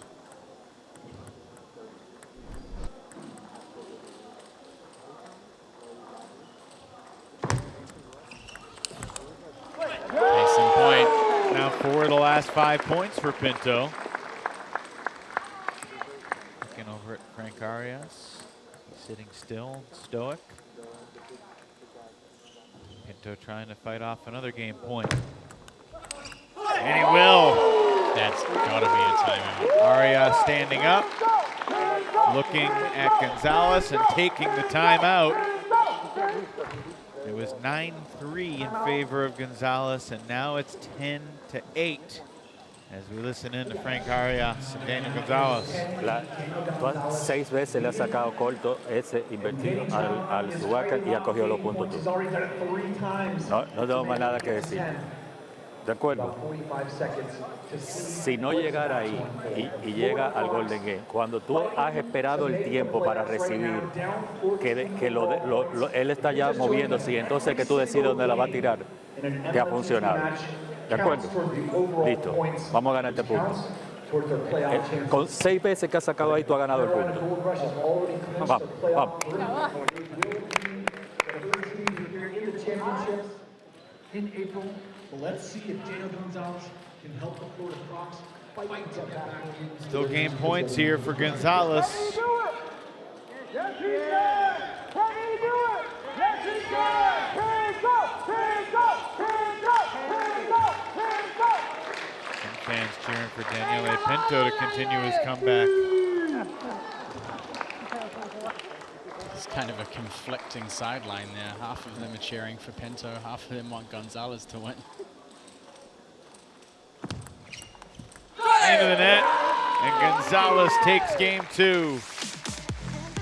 To the delight of Gonzalez fantasy team owner Matt Hetherington. Daniels on the board here in Lawrenceville. I know Sean O'Neill will be at home happy with that one also.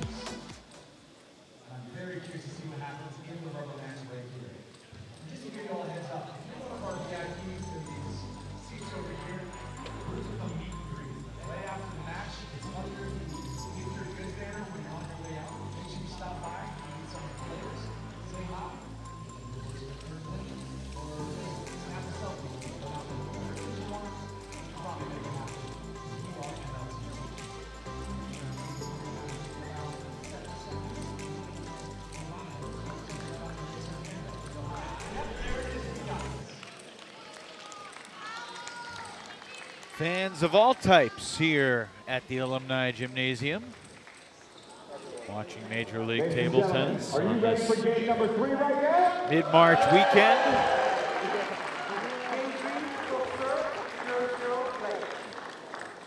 East Division table tennis version of March Madness here in Jersey. Gonzalez serves to start game 3.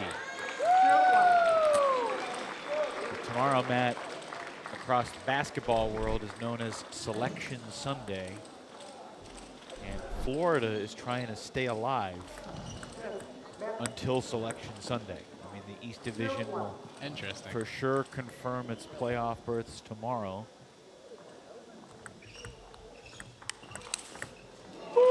Pinto with a big swing there, and he's got up a couple straight points to start game 2.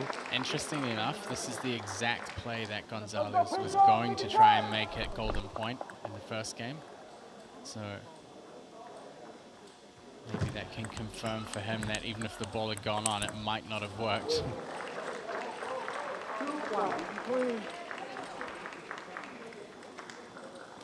Princeton takes on Florida later tonight. Revolution are going to have a lot of fans cheering for them here at Rider University.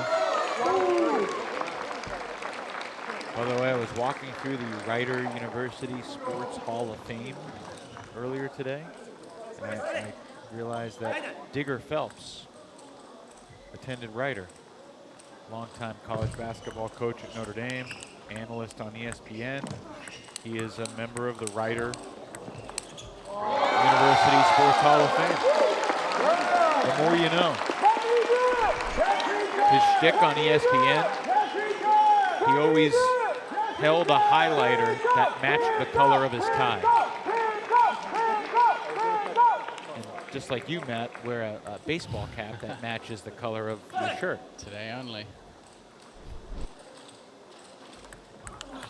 Gonzalez goes for the reverse pendulum. The double reverse, I think it was off the back of the racket. Yep. I mean, obviously every point here is just massive for Florida.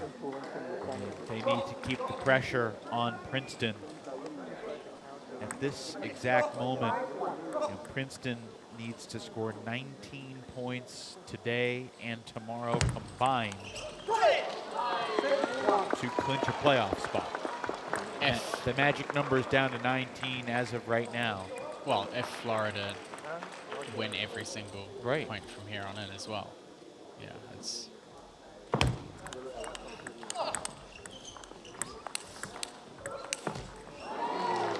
Pinto tried to get back in on the forehand. Found the first one. Gonzalez trails by 4. If his run at the start of the second game is anything to go by, he can certainly push back into this. But right now, Pinto has a comfortable lead here in the third.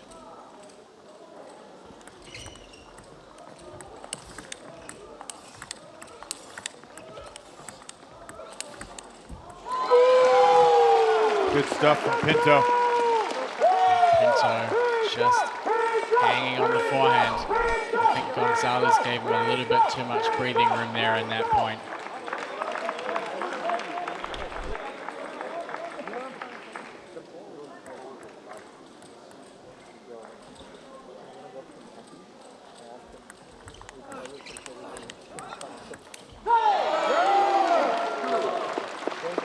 This is one-way traffic here in game 3.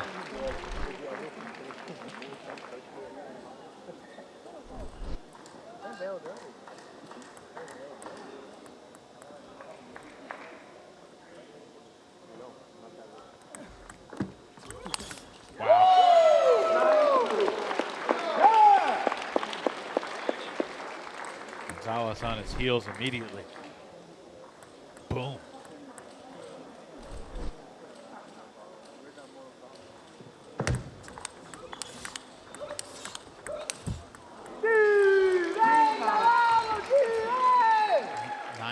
For Pinto.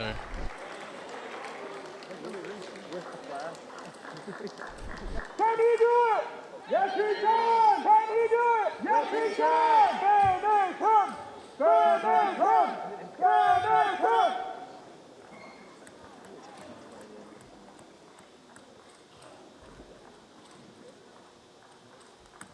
Let's 3-9.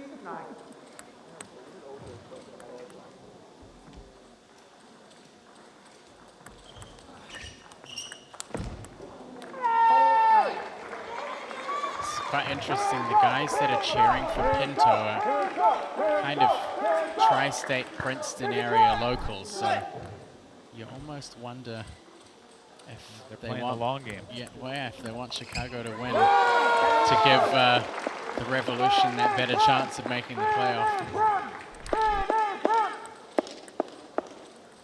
Either that, or they just love a good forehand player.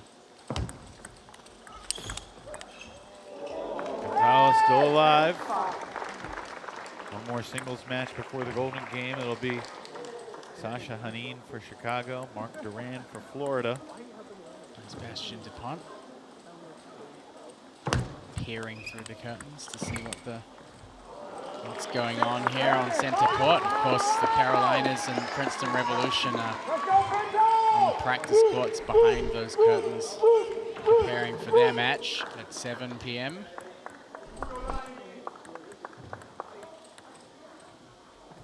Gonzalez, a couple serves now to try to put the pressure on Pinto. But Daniele able to close it out on Gonzalez's serve. Daniele wins game 1 and game 3 to take 2 out of 3 for Chicago. So Pinto wins his pair of singles matches this weekend. Took 2 out of 3 over DuPont yesterday, and here takes 2 out of 3 from Gonzalez. Chicago leads 7-5 heading into the final singles match before the Golden Game.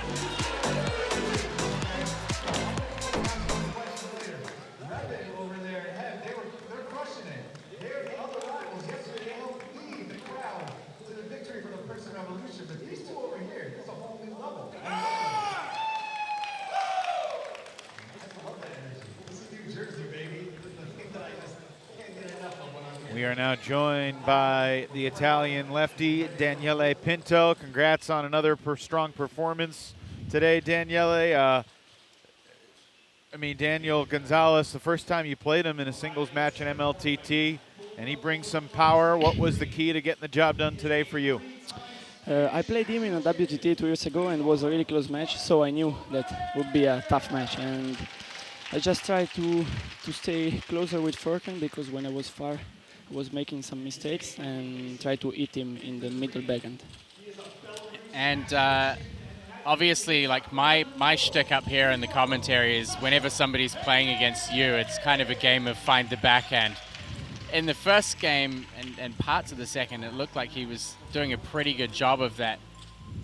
How do you adjust? I mean, you love to step around on the forehand a lot. What adjustments do you have to make in a match when you're not able to step around? I mean, I know you said you had to play a little bit closer, but obviously there are some more elements in there that you have to figure out when someone's attacking your backhand. When I play against forehand player like Daniel, and I cannot take my forehand, I try to put in my mind to stay parallel with backhand, because if I switch to forehand, I knew they will play parallel and I will not catch that ball. So yeah, it's just a battle against myself and saying play parallel with backhand and be ready to take forehand, because if I play cross, then it's so hard for me to catch the second ball. Daniele, after the first game of this match, it had been 4 straight games for you that had gone to 10-all, all 3 yesterday. Did it creep in the back of your mind that you might go golden point all 3 games today as well? Yeah. Oh, you know, it's tough when you always have one point on 10-10, and I feel a lot of pressure on that moment, but I just tried, you know, in the first game to play it in the middle, and okay, just missed it, but I was afraid, you know, on 10-10. All right, thanks for joining us, Daniele. Congrats, we'll see you in the golden game. Thanks to you. Marc Duran takes the first point against Sasha Hanin. I feel like the Florida Crocs bench need to get behind Duran, feed him some energy.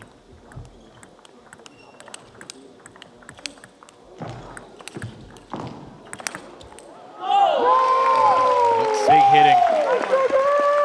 Let me throw some analytics at you about the importance of this match. I mean, a Marc Duran sweep, he could give the Crocs an 8-7 lead going into the golden game. Talked about it all year long. Teams with a lead going into the golden game have won almost 80% of the time. And you may think, oh, well, what's the significance of a 1-point lead at the start of a golden game? Teams with a 1-0 lead heading into the golden game have won 75% of the time.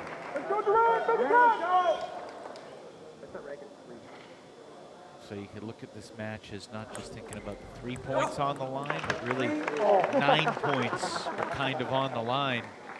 Obviously there are exceptions, but odds are 9 points on the line, and Duran winning 2 out of 3 would certainly be nice, and it would help Florida's cause, but winning all 3 against a good player like Sasha, not going to be easy, but that's what they need. It's so interesting because, I mean, a 1-point head start is really not that much. I mean, it's not, it's hard, it's 1.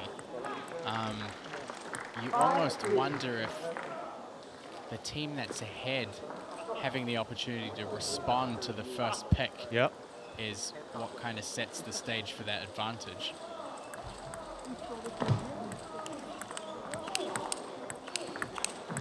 Oh, Sasha Kanin with a big forehand counter cross court.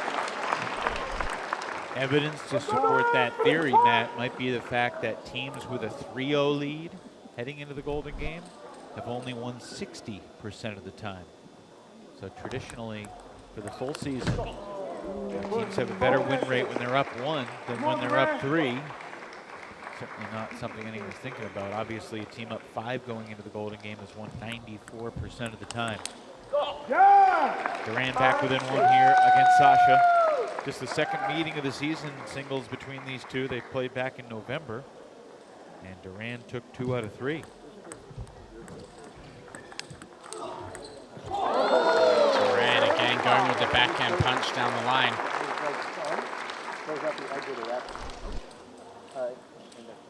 Sasha's played some great table tennis this weekend. Gave Enzo a lot of problems in the golden game yesterday. Sasha took 2 of 3 in singles from Roman Lawrence. And then, as you said, played well in the golden game against Enzo.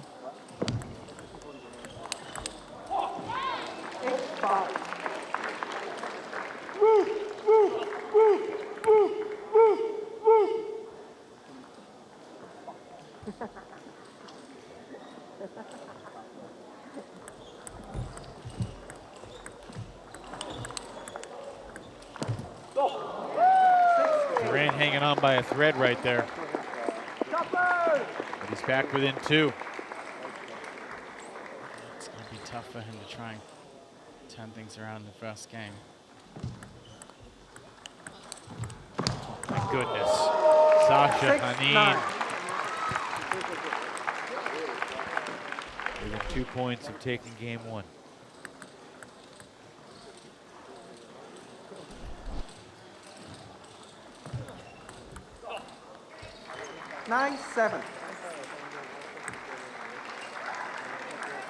Duran's clinging on here, but is he going to be able to win enough points in a row here to turn things around?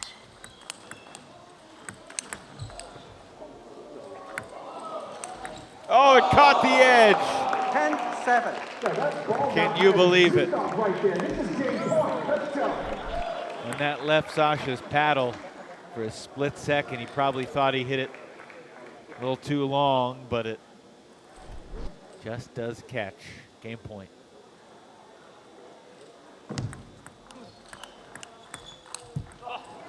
Eight, 10.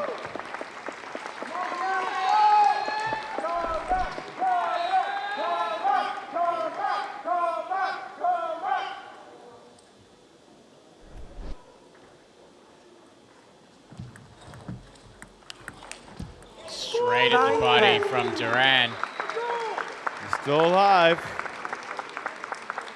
He's going to need 2 more points in a row if he wants to win the first game. Got one of them. First one. 10-all. Pressure's on. Golden point. Hanin has the serve. This is our 4th golden point of this team match. There have been 4 other games that have been 11-9. And what a battle this has been. Let. Oh, that's got to add some nerves.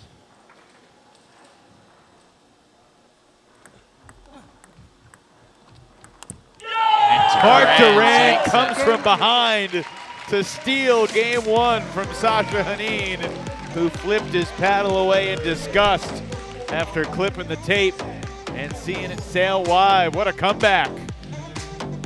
Exactly what Florida needs at this moment in time. See if Duran can keep it rolling.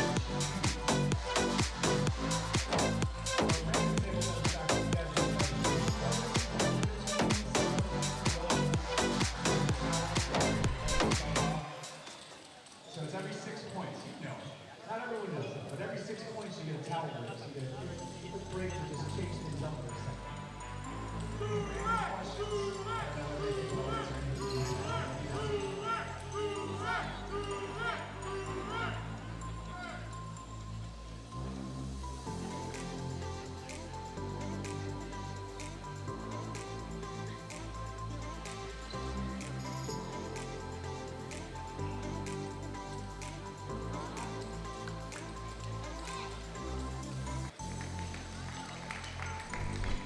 Well, throughout the season, Matt Hetherington, you have talked a lot about Mark Duran's fighting spirit and his kind of never say die style.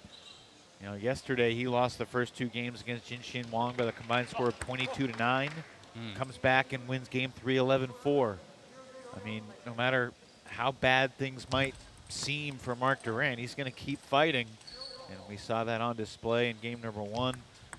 Sasha Hanin did get a yellow card for the paddle flip at the end. So 1 more card would be a point penalty on Chicago. Duran missed it though. Chance to take a 2-0 lead. Instead 1-all here in game 2.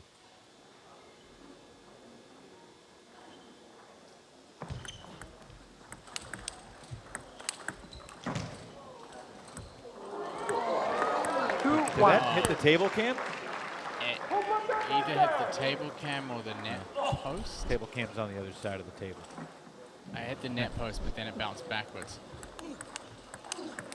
it hits the net post and then it goes over, it's good. It's good. So I'm sure Sasha was glad that one didn't. You mentioned, going back to that last game, you mentioned the let on the golden point. increasing the nerves. Like, Yeah. Can you quantify, like in your mind, that Haneen's chances of winning that golden point dip significantly after the let? It's possible. I mean, you can't exactly quantify it, but a perfect example in golden point yesterday was Daniel Gorak in his match with Jishan. He went to serve backhand, and when he served, the ball hit the net, and after that happened, he switched to forehand serve. That was interesting. Chairs come through the barrier there. That's interesting. That was a great golden point that Gorak and Jishan played to close out their match yesterday. But yeah, I mean, I hit with Daniel a little bit this morning, and he was doing that backhand serve against me, and me and Jishan are both lefties, and the first one that he did when I made a mistake, he said, I knew I should have used it. He knew he should have stuck with it. So yeah, net serve and in a pressure situation like that definitely can make a difference.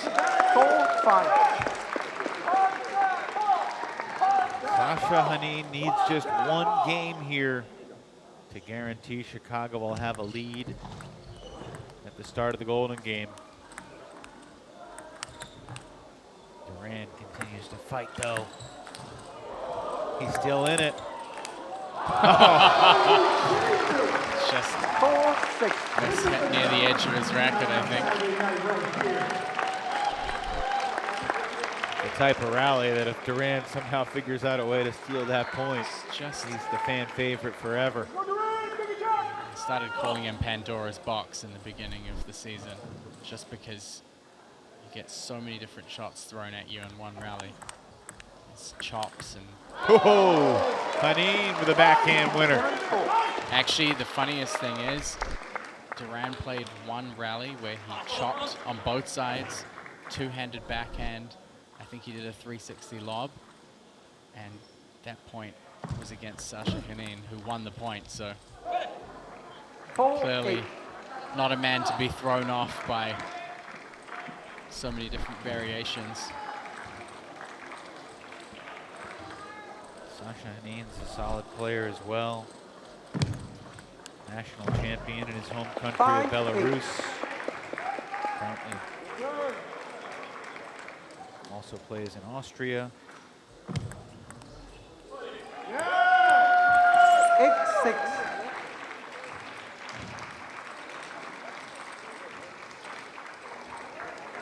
Duran again trying to maintain connectivity here in game 2.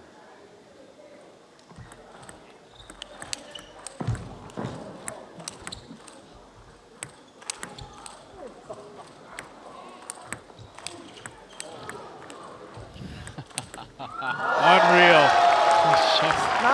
9-6. Duran throwing everything he can to stay in the point, but Haneen would not relent. There's a 360 lob, a two-handed backhand, a chop. It's just... Haneen undeterred by any of them. I mean, it's just approaching a level of absurdity unseen from any other player in the league. And perspiration on the table. Umpire comes to give the table a wipe. Looks like the locals are calling for a comeback here from Duran, so clearly are cheering for their preferred player and not for 9-6. not for the demise of Florida.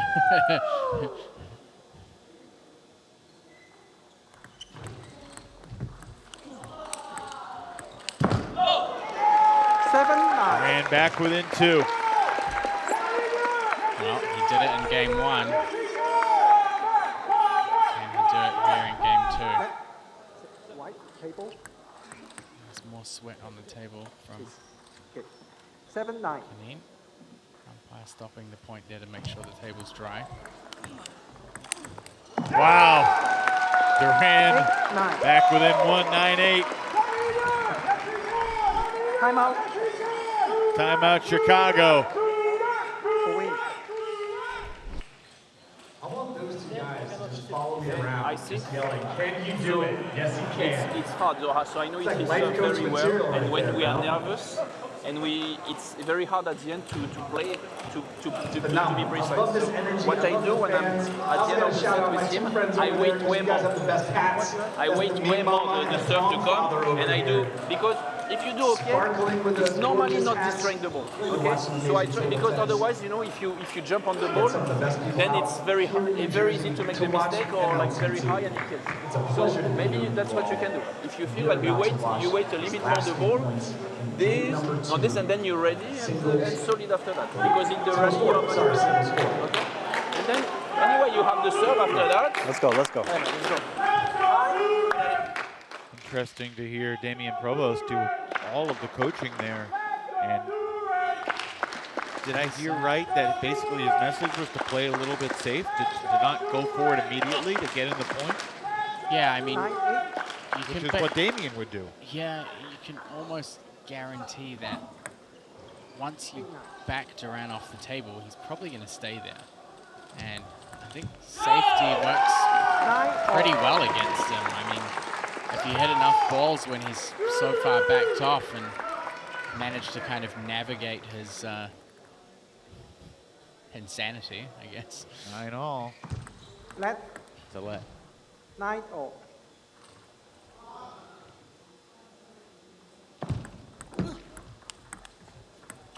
Yeah, I mean, you can see here, but like Sasha just spun the first ball in, not too much pressure.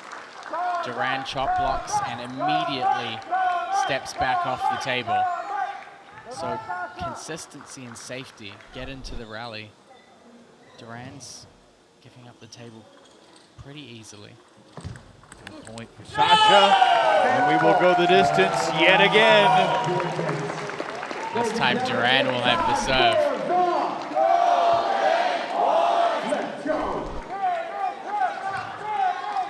So far in this team match, Florida's 2-1 on golden points.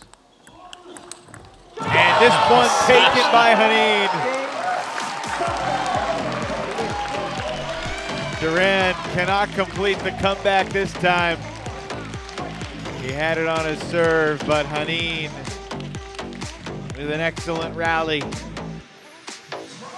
changing the angle to take game 2 and guarantee the win will have the lead going into the golden game. Duran just immediately pointing to the forehand corner like, why did I do that?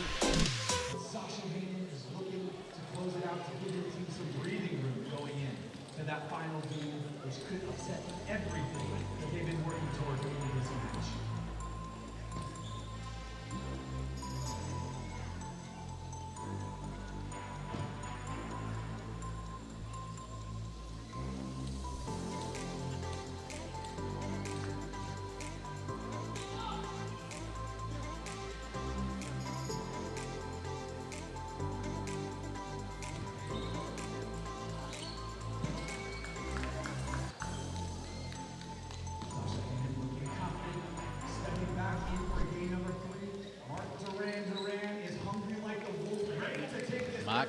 Duran is hungry like the wolf. I like that. By Ryan Willard, the MC of this weekend's festivities here in Jersey. We have seen a disproportionate number of incredible games here so far today. 0-1. Game 3 underway with Duran taking this first point. 4 games have been 11-10. 4 others have been 11-9. 2 others 11-8, 2 others 11-7, and 1 11-6. Over the course of the season, about 3/4 of all games have been decided by 5 points or less. Today it is 100%. 2-1.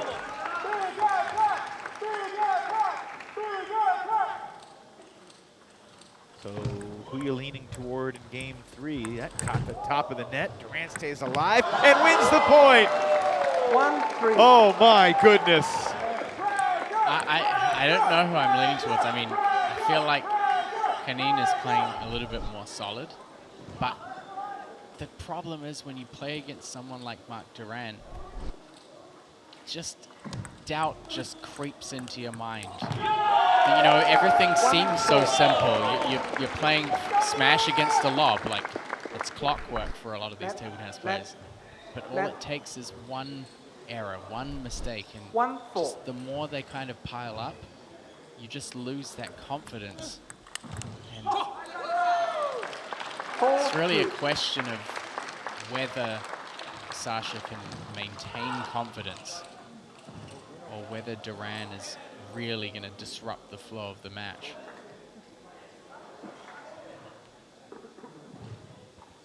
Two-point lead and 2 serves here for Mark. And now a 3-point lead for the Spaniard. Duran from Barcelona, 37 years old. West Division will be wrapping up their regular season slate in Wichita 3 weeks from now. And the MLTT Championship Weekend event will be in Chicago, April 27th and 28th.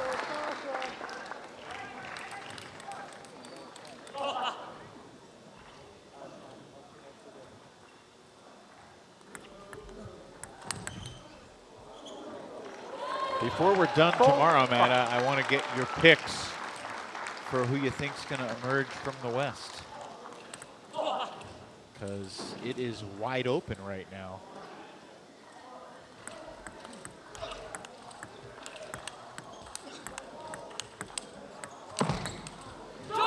Five all here in game 3. Just a quick glimpse at the West standings. The Blasters are in first place, 5 points ahead of the Paddlers, who are in second.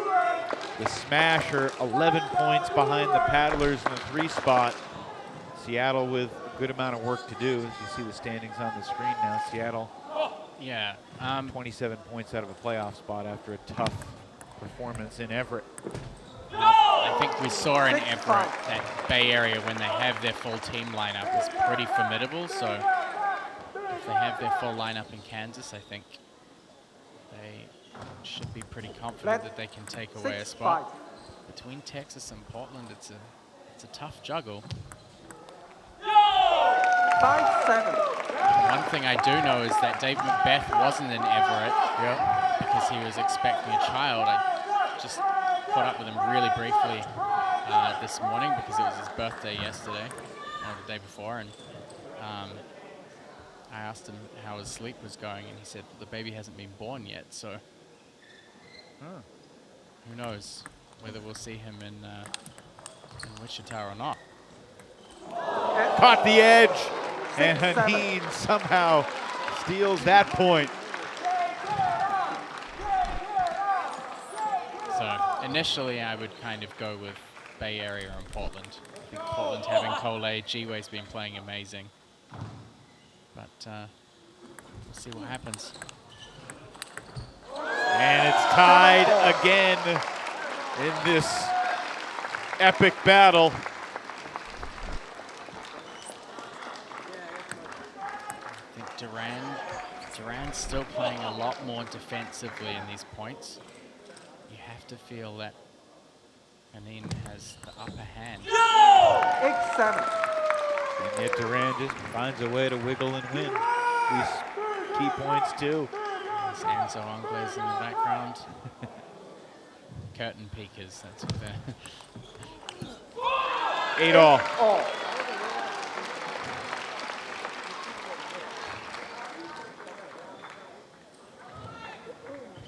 Will it be a 1-point lead for Chicago heading into the Golden Game, or will they have a 3-point lead? And which one is more advantageous? Seems obvious to say, well, 3-point lead, dummy, but the numbers suggest otherwise. There's a big chance missed there by Duran. It's going to be timeout, Florida. Está bien. Ha sido 2 puntos de suerte. Ha jugado bien, bien. Sí, mantente positivo, sigue positivo. Tú has estado jugando perfectamente. Vamos. Sigue. Algo importante, creo que cuando le recibe que él te hace eso, tú le recibes profundo al revés, él en realidad no tiene mucho que hacer. Él te hace una, le hizo el chop block así, la otra hizo así. y tú le jugaste para adentro. O sea que es buena idea volver otra vez. Si me pego bien, sí, no he pegado al revés o al medio flip. Sí, él ha hecho Pero así. él te saca esto. Es duro para su backend. Largo. Él todavía tiene que moverse de aquí a allá, posicionarse para tirar. Y él ha levantado 2 bolas buenas. Después no ha levantado más nada. This venue has just been split to the seams between 2 opposing halves of the building. Half are going for Duran, the other half going for Sasha Hanin. Great to see both teams getting equal support here. First thing Frank Arias said to Mark Duran was stay positive. That'll help the Florida cause. Hanin can't believe he missed it. Yeah, simple block from Duran into the backhand corner. There have been a handful of matches this year where all 3 games have gone to Golden Point. This could be another. And leads 10-9. The serve return was kind of floated a little bit. Duran didn't attack. Tried to go for the soft touch. Could be a costly mistake for him. He has another serve, but game point for Hanin. Oh, hands from Duran. All again. Well, this is an incredible Golden Point. All 3 games have gone the distance, and 1 single point will decide this match.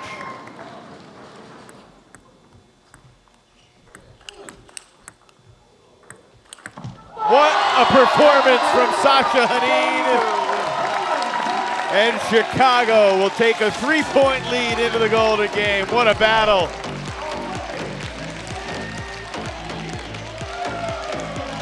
what a battle. Sasha Hanin just tearing that backhand. Triumphant Eric Owens on the bench.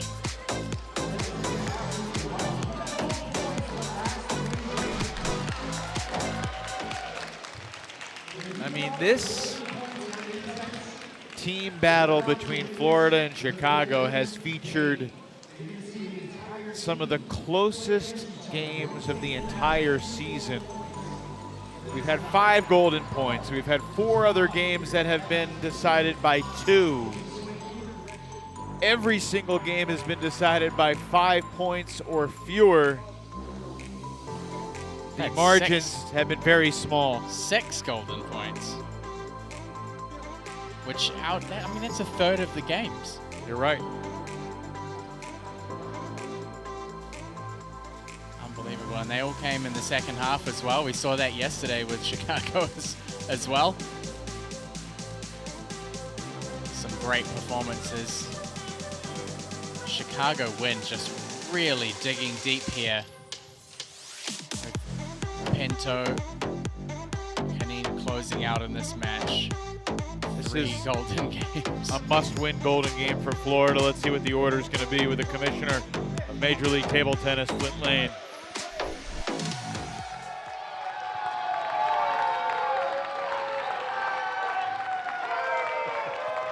All right.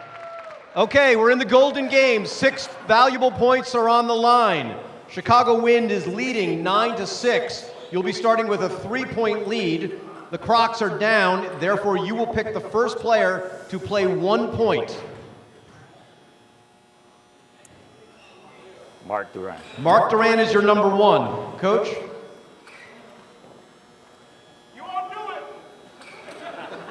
I think he has to. I'll do Sasha Kanin. Sasha Kanin is your 1. Your number 2.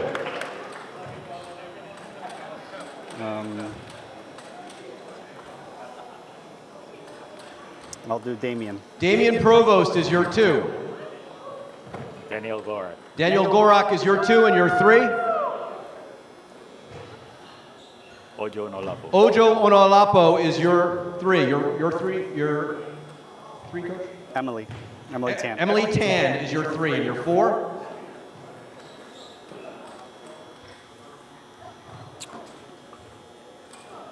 4 will be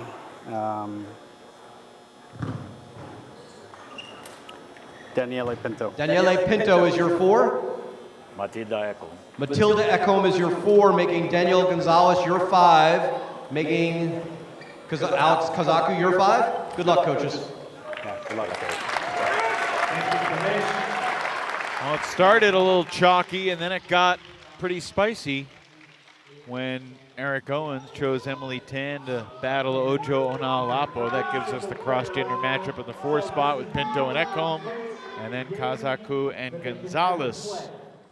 Yeah, I'd certainly be interested to know the thought process behind matching up Emily with Ojo. I mean, he's made decisions where he's thought Emily would perform better against male players before. That's an interesting one. Ekholm we've seen perform well against Pinto in the Golden Game before. And how about Sasha Hanin? They go back to the table knowing it's going to be just one more point after they just played 3 games that all went to the golden point. And Hanin, again, has the goods when it counts. It's 4-0 for the win.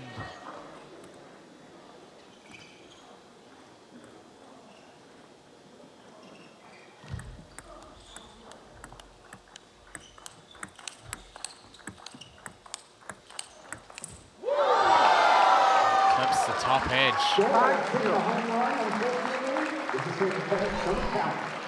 Sounds like the ball might have broken on contact there as well.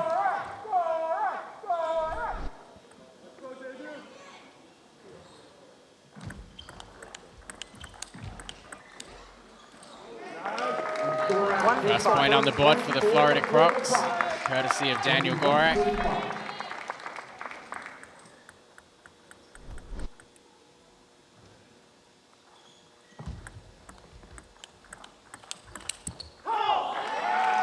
I mean, as you look at the whole board here, which matchup, if any, do you think Florida has a significant advantage where they can make up some ground? Ojo Emily, I think. I mean, Ojo. 3 out of 4 for Gorak.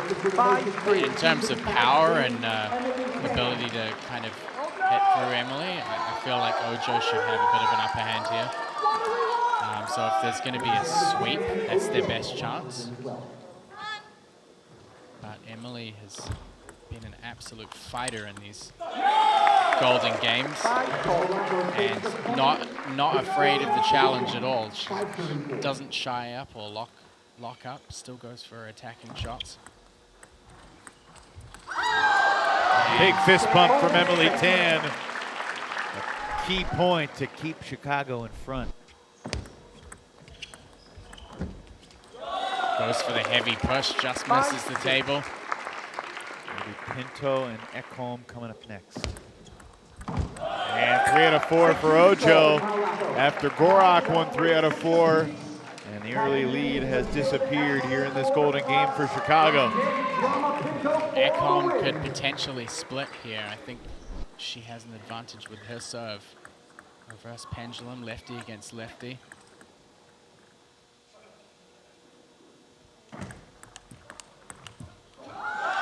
Does a good job of returning the serve, but presses through a little bit early on the second one.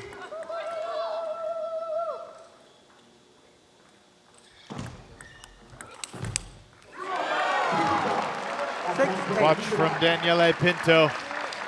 Like he's been all season long, quite frankly. Ekholm's got to try and keep the ball away from the forehand cross-court angle. She gets it in this time.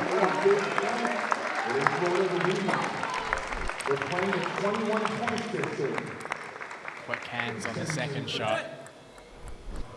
Be interesting to see if and when teams choose to use their timeouts in this Golden Game. Each team has one to work with in Chicago. 9-7. Back in front by 2 as Pinto manages to grab 3 out of 4 from Ekholm. Kazaku versus Gonzalez. These two are here in the 5 spot. If we get to 20 all, it'll be Duran and Hanin. Gonzalez brings Florida within 1. Kazaku took 2 out of 3 earlier in the match against Ojo. Daniel Gonzalez took 1 out of 3 against Daniele Pinto.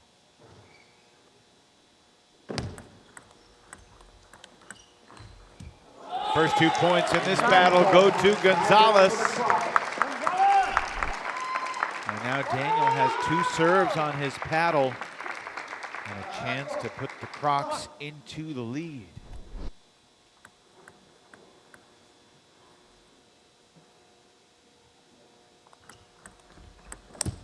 Missed it. Big chance there from Gonzalez. Could have given Florida the lead here. Perfectly set up. Off balance though, lunging over the table. 9 serving 10.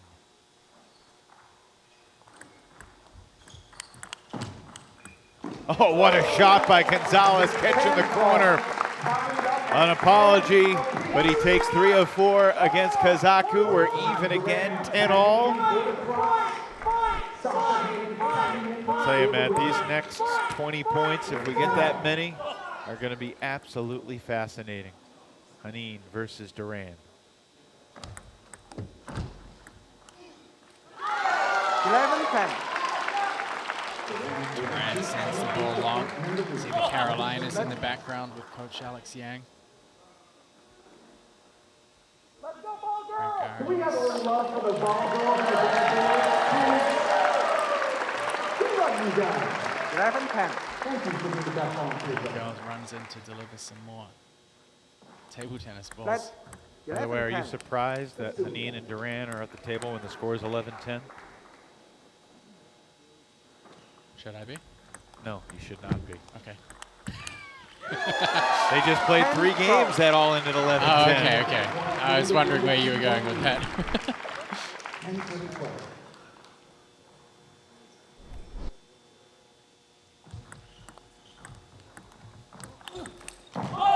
Duran needed it, and he got it. Chicago Wind probably need a little buffer here. I think. Well, Duran earns the split. Now those 2 players are done for the day unless the score reaches 20-20. I'm sure they'd love to be in the hot seat one more time for another golden point. Provost serving. And they call a let. Gorak smashed the reserve winner. Sorry. 12-all. I think the umpire called a let because of the fans continuing to make noise. 12-all. I quit let. He's saying, why was it a let? The only explanation could be because the fans were continuing to make noise. Let's play. This is traditional table tennis, perhaps, versus MLTT. Traditionally, you wait for silence, but MLTT is different. There are no regulations. Well, these fans have been going all weekend so far, so it's...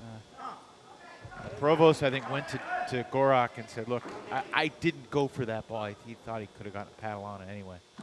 12 all. There's a real let. Damien, 3rd time a charm, perhaps, on this serve. And he wins the point. What do you think here, Matt? What do you think of all of this? Kind of hard to say. I feel like Gorak's had a little bit of tough luck with some of these situations across the season. But makes the most of the next ball.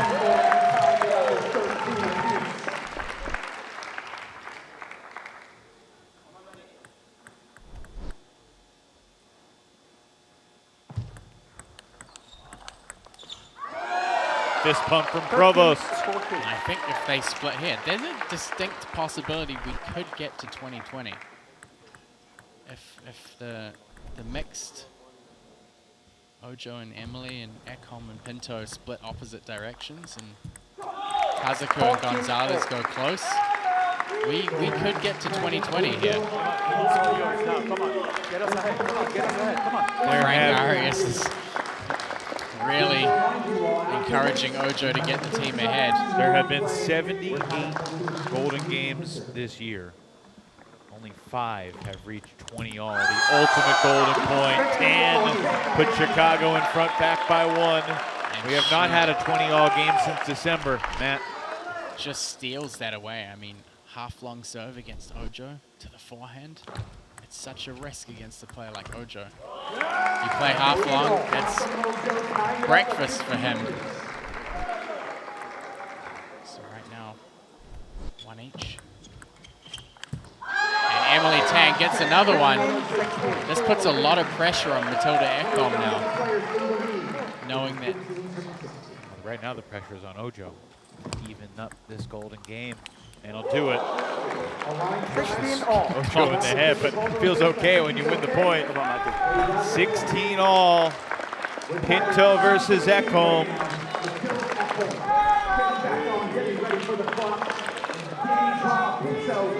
It has already been a classic battle between Chicago and Florida. So many games down to the wire. Almost feels destined for the ultimate golden point. Pinto.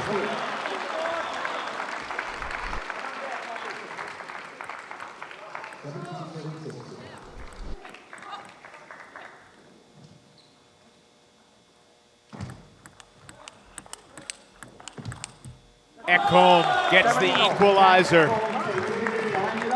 17 all. Each team still has a timeout, but I mean, it's been tight the whole way.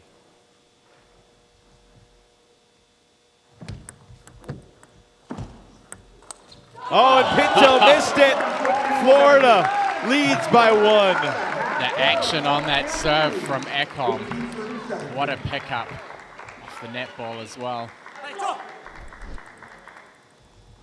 Ekholm already has at least a split. Can she take 3 out of 4? Yes, she can. And now the game is on Daniel Gonzalez's paddle as he's 2 points away. Kazaku comes to the table knowing that a golden sweep could win it for Chicago.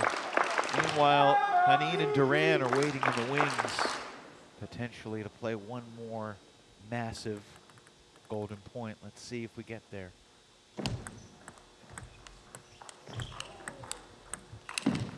Missed it. Gonzalez and Florida are within 1 point of a gargantuan golden game victory. Kazaku in position now, knowing he needs to win these next 3. Can only do it one at a time. Let 17-20.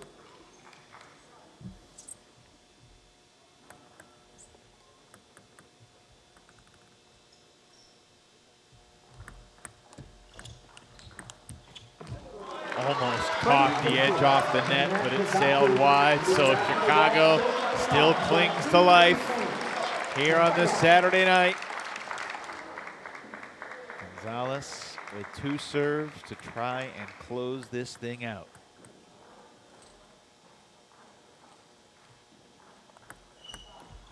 And it's done!